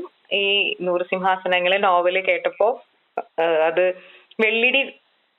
വെള്ളിടി കൊണ്ടതുപോലെയൊക്കെ തോന്നി എന്നൊക്കെ പറഞ്ഞിട്ട് അതിൽ ആ അമ്മ മോനെ വിളിക്കുന്ന ഒരു ഡയലോഗൊക്കെ ഉണ്ടല്ലോ, അതൊക്കെ അങ്ങനെ ഫീൽ ചെയ്തു എന്നൊക്കെ പറഞ്ഞിട്ട് അന്നത്തെ ദിവസം ഞാൻ ആകാശത്തായിരുന്നു. അത്രത്തോളം അത് ഞാൻ ഇത് ഞാൻ അറിയുന്നത് ഞാൻ എന്റെ വീട്ടിൽ പറവൂര് പോയിരിക്കായിരുന്നു സൺഡേ, ഹസ്ബൻഡും മോനും ഒക്കെ ആയിട്ട്. അപ്പൊ അവിടെ വെച്ചിട്ടാണ് ഇത് കേൾക്കുന്നത്. അപ്പൊ എന്റെ ഇത് കണ്ട് സന്തോഷം ചാട്ടമൊക്കെ കണ്ട അമ്മ അച്ഛനും ഞെട്ടിപ്പോയി. അതെ അങ്ങനെ അത് ഭയങ്കര മോട്ടിവേഷൻ ആണ് നമുക്ക് അത് കേട്ടപ്പോ. അതേപോലെ തന്നെ അത് കേട്ട് കഴിഞ്ഞിട്ട് എന്റെ മദറിൻലോ, മഹിയുടെ അമ്മ, ആ ഫുള്ള് ലാസ്റ്റ് എപ്പിസോഡ് ഈ നോവലിന്റെ കേട്ടിട്ട് ഒരു ഉച്ചയ്ക്കാണ് എന്നെ വിളിക്കുന്നത്. മോളെ ഞാൻ കേട്ടു, എനിക്കത് കേട്ടിട്ട് കരച്ചില് വന്നിട്ട് വയ്യായിരുന്നു, മോള് നന്നായിട്ട് പറഞ്ഞിട്ടുണ്ട് കേട്ടോ. അപ്പൊ അച്ഛൻ ഉച്ചയ്ക്ക് ചോറ് കഴിക്കാൻ വേണ്ടിട്ട് വെയിറ്റ് ചെയ്യും. അപ്പൊ അമ്മ ഇത് കേട്ടിട്ട് ഞാൻ മോളെ വിളിച്ചിട്ട് ഞാൻ ചോറ് തരാന്നും പറഞ്ഞ് വളരെയധികം അപ്രീസിയേഷൻ കിട്ടി. അമ്മ വളരെ എൻജോയ് ചെയ്തു. അമ്മയ്ക്ക് ആ നോവല് വളരെയധികം ഇഷ്ടമായി. അമ്മ പറയാ എനിക്കത് കേൾക്കുമ്പോ കരച്ചില് വരുമായിരുന്നു. അതിലൊരു അമ്മയും മകനും തമ്മിലുള്ള ഒരു ബന്ധം കൂടി ഉണ്ടല്ലോ. അപ്പൊ അങ്ങനെ ഒരു കാര്യങ്ങള് അതൊക്കെ വളരെ ടച്ചിങ് ആയിരുന്നു. പിന്നെ നമുക്ക് ഒരു പരിചയമില്ലാത്തവരൊക്കെ നോവലിനെ പറ്റിയിട്ടാട്ടോ കൂടുതലും എനിക്ക് അങ്ങനെയുള്ളൊരു ഇത് കിട്ടിയിരിക്കുന്നത്. അല്ലാതെ ജനറൽ ആയിട്ട് നന്നായിട്ടുണ്ട്, ഇനി ഇങ്ങനെ ചെയ്യണം എന്നൊക്കെ പറഞ്ഞിട്ടാ വന്നിരിക്കുന്നത്. പിന്നെ നോവലില് അവര് പറഞ്ഞിട്ടുണ്ട്, ചിലവര് അയച്ചിട്ട് പറഞ്ഞു നോവല് ശരിക്കും വായിക്കുമ്പോഴാണല്ലോ നമുക്ക് അതിനൊരു പൂർണ്ണത കിട്ടുക. അപ്പൊ ഇത് കേൾക്കുമ്പോ എങ്ങനെയായിരിക്കും എന്നുള്ള ഡൗട്ടിലൊക്കെയാണ് കേട്ടത്. പക്ഷെ വായിച്ചതുപോലെയുള്ള അനുഭവം ആയിരുന്നു എന്നൊക്കെ പറഞ്ഞിട്ട് അയക്കുമ്പോ വളരെ സന്തോഷമുണ്ടത്. അരവിന്ദിന്റെ ആദ്യത്തെ ഒരു വോയിസ് മെസ്സേജിനെ പറ്റി ഒരു എപ്പിസോഡിൽ പറഞ്ഞിട്ടുണ്ടായിരുന്നല്ലോ. അതെനിക്ക് ആക്ച്വലി എന്നെ വിളിച്ചതൊരു മുഹമ്മദ് റാനിഷ് എന്ന് പറയുന്ന ഒരാളാണ് വിളിച്ചത്. എനിക്ക് ആ മെസ്സേജ് അയച്ചത്. എനിക്ക് ആക്ച്വലി ഈ നമ്മള് ചില ആൾക്കാർ പറയത്തില്ലേ, നമ്മുടെ അക്കൗണ്ടിലേക്ക് ഇങ്ങനെ 1 കോടി രൂപ വന്നു എന്നൊക്കെ പറയത്തില്ലേ. അല്ലെങ്കിൽ നമുക്ക് ഇപ്പൊ ഞാൻ എന്റെ ജീവിതത്തിൽ എനിക്ക് അല്ലെങ്കിൽ അങ്ങനെ ഒരു എക്സാമ്പിളിനേക്കാൾ എനിക്ക് ചില കാര്യങ്ങൾ ഇപ്പൊ നമുക്ക് ആദ്യം കുഞ്ഞുണ്ടായ ദിവസം ആ ഒരു നിമിഷം, പിന്നെ നമ്മൾ അങ്ങനെ നമ്മളുടെ കുറെ പേഴ്സണൽ ആയിട്ടുള്ള നമ്മളുടെ ചില മെമ്മറബിൾ ആയിട്ടുള്ള കുറെ കാര്യങ്ങളുണ്ടാവുമല്ലോ. ഇപ്പൊ ഞാനും പിന്നെ കുട്ടികളുമായിട്ട് ആദ്യമായിട്ട് നടത്തിയ യാത്ര, അപ്പൊ അങ്ങനെയൊക്കെ അതുപോലൊക്കെ ചേർത്ത് വെക്കാവുന്നൊരു സംഭവം ഈ ഫസ്റ്റ് മെസ്സേജ്. കാരണം അങ്ങനെ ഒരാൾ മെസ്സേജ് അയക്കുമെന്ന് നമ്മൾ വിചാരിക്കാതെയാണല്ലോ ഒരാൾ കേട്ടു. അത് എന്റെ ഇനിഷ്യൽ ടൈമില്ല, ആ തുടങ്ങിയ സമയത്തൊക്കെ. അപ്പൊ അയാൾ അങ്ങനെ കുറച്ച് മാത്രമേ കേട്ടിട്ടുള്ളൂ. പക്ഷെ എന്റെ ആ ഒരു എപ്പിസോഡ് കേട്ടു, അത് ഭയങ്കരമായിട്ട് ഇഷ്ടമായി എന്നൊക്കെ പറഞ്ഞപ്പോ അത് ഭയങ്കരമായിട്ട് ടച്ച് ചെയ്തു. പിന്നെ റനീഷയുടെ മെസ്സേജ് വന്നിട്ടുണ്ട്. That was also special for me. ഈ നമുക്ക് എപ്പോഴും ഫോണിൽ വിളിച്ച് പറയുന്നതിനേക്കാൾ നല്ലത് നമ്മളുടെ ഇതിൽ കേൾക്കുമ്പോ നമുക്കൊരു ഭയങ്കര ഒരു റെക്കഗ്നീഷൻ പോലെ ഫീൽ ചെയ്യും. അതൊരു ഭയങ്കര സന്തോഷമുള്ള കാര്യമാണ്. തീർച്ചയായിട്ടും. ഇനി എന്തൊക്കെയാണ് ഫ്യൂച്ചർ പ്ലാൻസ്, എന്തൊക്കെയാണ് ഇതിങ്ങനെ മുമ്പോട്ട് പോകാൻ? അതിനു മുമ്പ് ഒരു കാര്യം ചോദിച്ചോട്ടെ. ഇപ്പൊ ഈ നോവല് വായിച്ച കാര്യം പറഞ്ഞു. ഇപ്പം ഈ നമുക്ക് ഒരുപാട് ആപ്ലിക്കേഷൻസ് ഉണ്ടല്ലോ, ഇപ്പൊ ഈ ഓഡിബിൾ പോലെ അല്ലെങ്കിൽ സ്റ്റോറി ടെല് പോലെയൊക്കെ. ഈവൻ ഇപ്പം പുസ്തക പ്രസാധകർ തന്നെ അവർ ഈ നോവലുകൾ വായിച്ച് അങ്ങനെയുള്ള ഇതൊക്കെ വരാൻ പോകുന്നുണ്ട്. ഒരുപാട് പുതിയ ടെക്നോളജി ഇനി വരുന്നുണ്ട്. അപ്പൊ അതിൽ ഇനിയിപ്പം റനീഷയ്ക്ക് അങ്ങനെ ഒരു ഓഫറൊക്കെ കിട്ടിയാൽ പോവോ? പുസ്തകം വായിക്കുക, പോഡ്കാസ്റ്റ് ചെയ്യുക എന്നുള്ളത് തന്നെയാണ് എന്റെ ഏറ്റവും വലിയൊരു ആഗ്രഹം. പുസ്തകം വായിക്കുക എന്നുള്ളത്, ആ ഒരു പുസ്തകം വായിക്കാനുള്ളൊരു ഇഷ്ടം കൊണ്ട് ഞാൻ അങ്ങനെ എടുത്ത് വായിച്ചതാണ്. ഒരു കോപ്പിറൈറ്റ് ഇല്ലാത്തൊരു ബുക്ക് അന്വേഷിച്ചു പിടിച്ച് വായിച്ചതാണ്. എനിക്കത് ചെയ്യണം എന്നുള്ളൊരു വലിയൊരു ആഗ്രഹം ഉണ്ടായിരുന്നു. അങ്ങനെ ഒരു ആഗ്രഹം സാധിച്ചു. ഇനിയിപ്പോ ബുക്ക് വായിക്കാനൊന്നും അങ്ങനെ ഒരു കാര്യത്തെ പറ്റി ചിന്തിച്ചിട്ടില്ല. പോഡ്കാസ്റ്റ് തന്നെയാണ് ഓഫ്കോഴ്സ് എന്റെ ഒരു ഫസ്റ്റ് പ്രയോറിറ്റി എന്ന് പറയുന്നത്. ഓക്കെ. അപ്പൊ അതിൽ എന്തൊക്കെയാണ് ഇനി ഫ്യൂച്ചർ പ്ലാൻസ്? എന്തൊക്കെ ടൈപ്പ് ഓഫ് ടോപ്പിക്സ് കൈകാര്യം ചെയ്യണം, അല്ലെങ്കിൽ ഏതൊരു ലെവലിലേക്കാണ് ഈ ഒരു പ്ലാറ്റ്ഫോം യൂട്ടിലൈസ് ചെയ്യാൻ പോകുന്നത്? അതിനെ കുറിച്ചൊക്കെ എന്തെങ്കിലും പ്ലാൻ ഉണ്ടോ?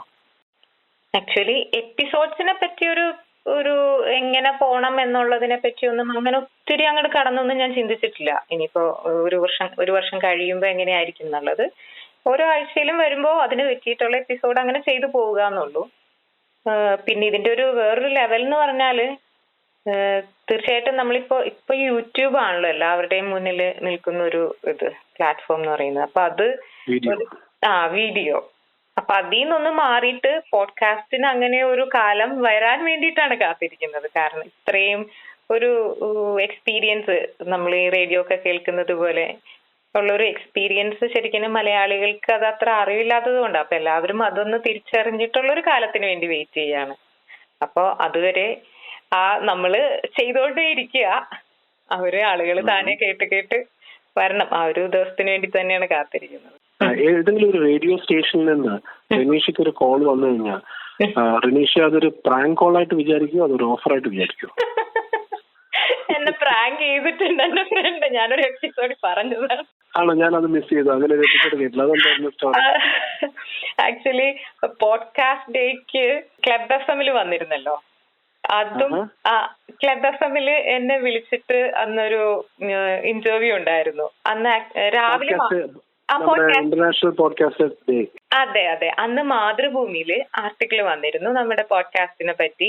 അപ്പൊ മലയാളത്തില് ചെയ്യുന്ന നമ്മുടെ പോഡ്കാസ്റ്റ് കമ്മ്യൂണിറ്റിയിലുള്ള കുറച്ചുപേരുടെ പേരും എന്റെ ഒരു ഫോട്ടോയൊക്കെ വന്നിരുന്നു. അത് വന്ന ഉടനെ തന്നെ എന്നത് ആ ആർട്ടിക്കിൾ എഴുതിയ പുള്ളിക്കാരിനെ വിളിച്ചിട്ട് പറഞ്ഞു ക്ലബ് FM നമ്പർ ചോദിച്ചിട്ട് കൊടുക്കട്ടെ എന്ന്. ഞാൻ പറഞ്ഞു ഓക്കെ കൊടുത്തോളൂ എന്ന് പറഞ്ഞു. അങ്ങനെ ഒരു 10 മണിയായപ്പോ എന്നെ വിളിച്ചിട്ട് പറഞ്ഞു ഇന്നൊരു പ്രോഗ്രാം ഉണ്ട്, ചെയ്യണം എന്ന് പറഞ്ഞു. അപ്പൊ ഞാൻ പറഞ്ഞു ഓക്കെ ഞാൻ റെഡിയാണ് എന്ന് പറഞ്ഞു. 11 o'clock അവർ വിളിച്ചു. അപ്പൊ ജസ്റ്റ് അന്ന് പോഡ്കാസ്റ്റ് ഡേ ആയിട്ട് മലയാളത്തിൽ ഇങ്ങനെ ചെയ്യുന്ന ഒരു വ്യക്തി എന്ന നിലയിൽ അവര് കുറച്ച് കാര്യങ്ങളൊക്കെ ചോദിച്ചിരുന്നു. അപ്പൊ ഞാൻ അതിന്റെ ഒരു വോയിസ് റെക്കോർഡ് ചെയ്തെടുത്തു. കാരണം നമുക്ക് ഇത് കിട്ടുന്ന ഒരു അസുലഭ നിമിഷങ്ങൾ എന്നൊക്കെ പറയാലോ. അത് അൺഎക്സ്പെക്ടഡ് ആയിട്ടുള്ള ഒരു ഇതായിരുന്നു. അപ്പൊ ഞാനത് റെക്കോർഡ് ചെയ്തു. അങ്ങനെ ഞാനത് ഇൻസ്റ്റാഗ്രാമിൽ ഇട്ടു. ഞാനപ്പോ അതിന്റെ ഒരു ഗ്രൂപ്പിൽ ഷെയർ ചെയ്തിട്ടുണ്ടായിരുന്നു. ഇതൊക്കെ കഴിഞ്ഞ് ഒരു 1 വീക്ക് കഴിഞ്ഞപ്പോ ഒരു സൺഡേ ആണ് എനിക്ക് കോൾ വന്നത്.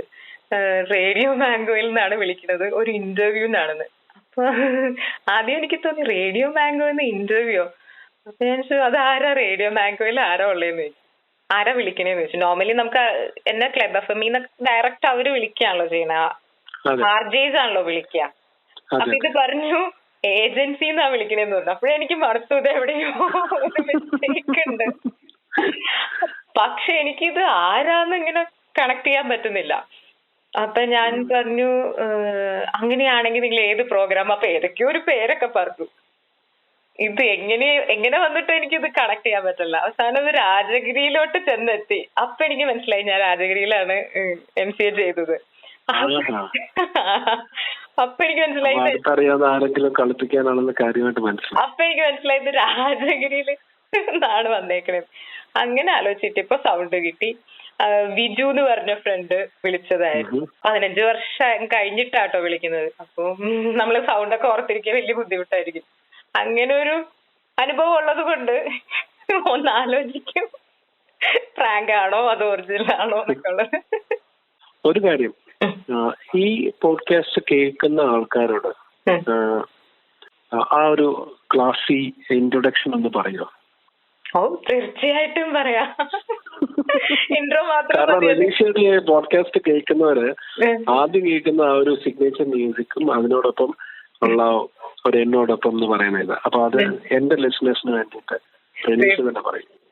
അത് ഞാൻ പറയാം. അതിന് മുന്നൊരു കാര്യം എനിക്ക് ലിസണേഴ്സിനോടും പിന്നെ പോഡ്കാസ്റ്റ് ചെയ്യാൻ ആഗ്രഹിക്കുന്നവരോടൊക്കെ പറയാനുള്ള ഒരു കാര്യം, ഞാനിത് പോഡ്കാസ്റ്റ് ചെയ്യാനായിട്ട് തീരുമാനിച്ചപ്പോൾ കുറച്ച് ഡോക്യുമെന്റ്സ് ഇങ്ങനെ ഇതിനെ പറ്റിയുള്ളതൊക്കെ ഒന്ന് ഇങ്ങനെ റിസർച്ച് ചെയ്തെടുത്തു. അപ്പൊ അതിനകത്ത് പറഞ്ഞൊരു കാര്യമാണ് മ്യൂസിക് ബ്രാൻഡിങ് എന്ന് പറഞ്ഞത്. അത് വളരെ ഇമ്പോർട്ടന്റ് ആണെന്ന് അതിനകത്ത് ഇങ്ങനെ എഴുതിയിട്ടുണ്ടായിരുന്നു.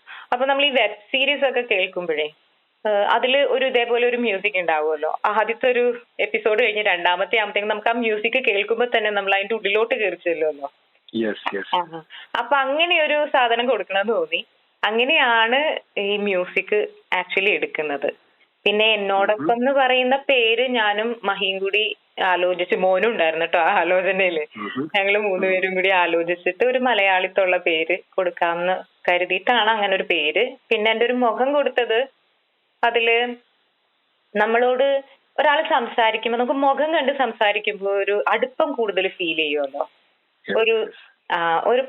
ഒരു മറയിട്ട് സംസാരിക്കുന്നതിനേക്കാളും നമുക്ക് ഒരാളുടെ മുഖം കണ്ട് സംസാരിക്കുമ്പോൾ ഒരു ഫീൽ കിട്ടും. അപ്പൊ അതുകൊണ്ടാണ് അങ്ങനെ ഒരു ഫേസ് വെച്ചിട്ട് അങ്ങനെ ചെയ്തത്. അങ്ങനെ സെർച്ച് ചെയ്ത് ഒരു മ്യൂസിക് ഇത് കണ്ടുപിടിച്ചു. അങ്ങനെ അന്ന പഞ്ച് ലൈൻ ഇങ്ങനെ നമുക്ക് പ്ലാൻ ചെയ്യാവുന്നത് ഒരു പ്ലാൻ ചെയ്ത് അങ്ങനെ കൊടുത്തതാണ്. അപ്പൊ തീർച്ചയായിട്ടും ഞാനത് അരവിന്ദിന്റെ ലിസണേഴ്സിന് വേണ്ടിയിട്ട് പറയാം. നമസ്കാരം, എല്ലാവർക്കും എന്റെ മലയാളം പോഡ്കാസ്റ്റിലേക്ക് സ്വാഗതം.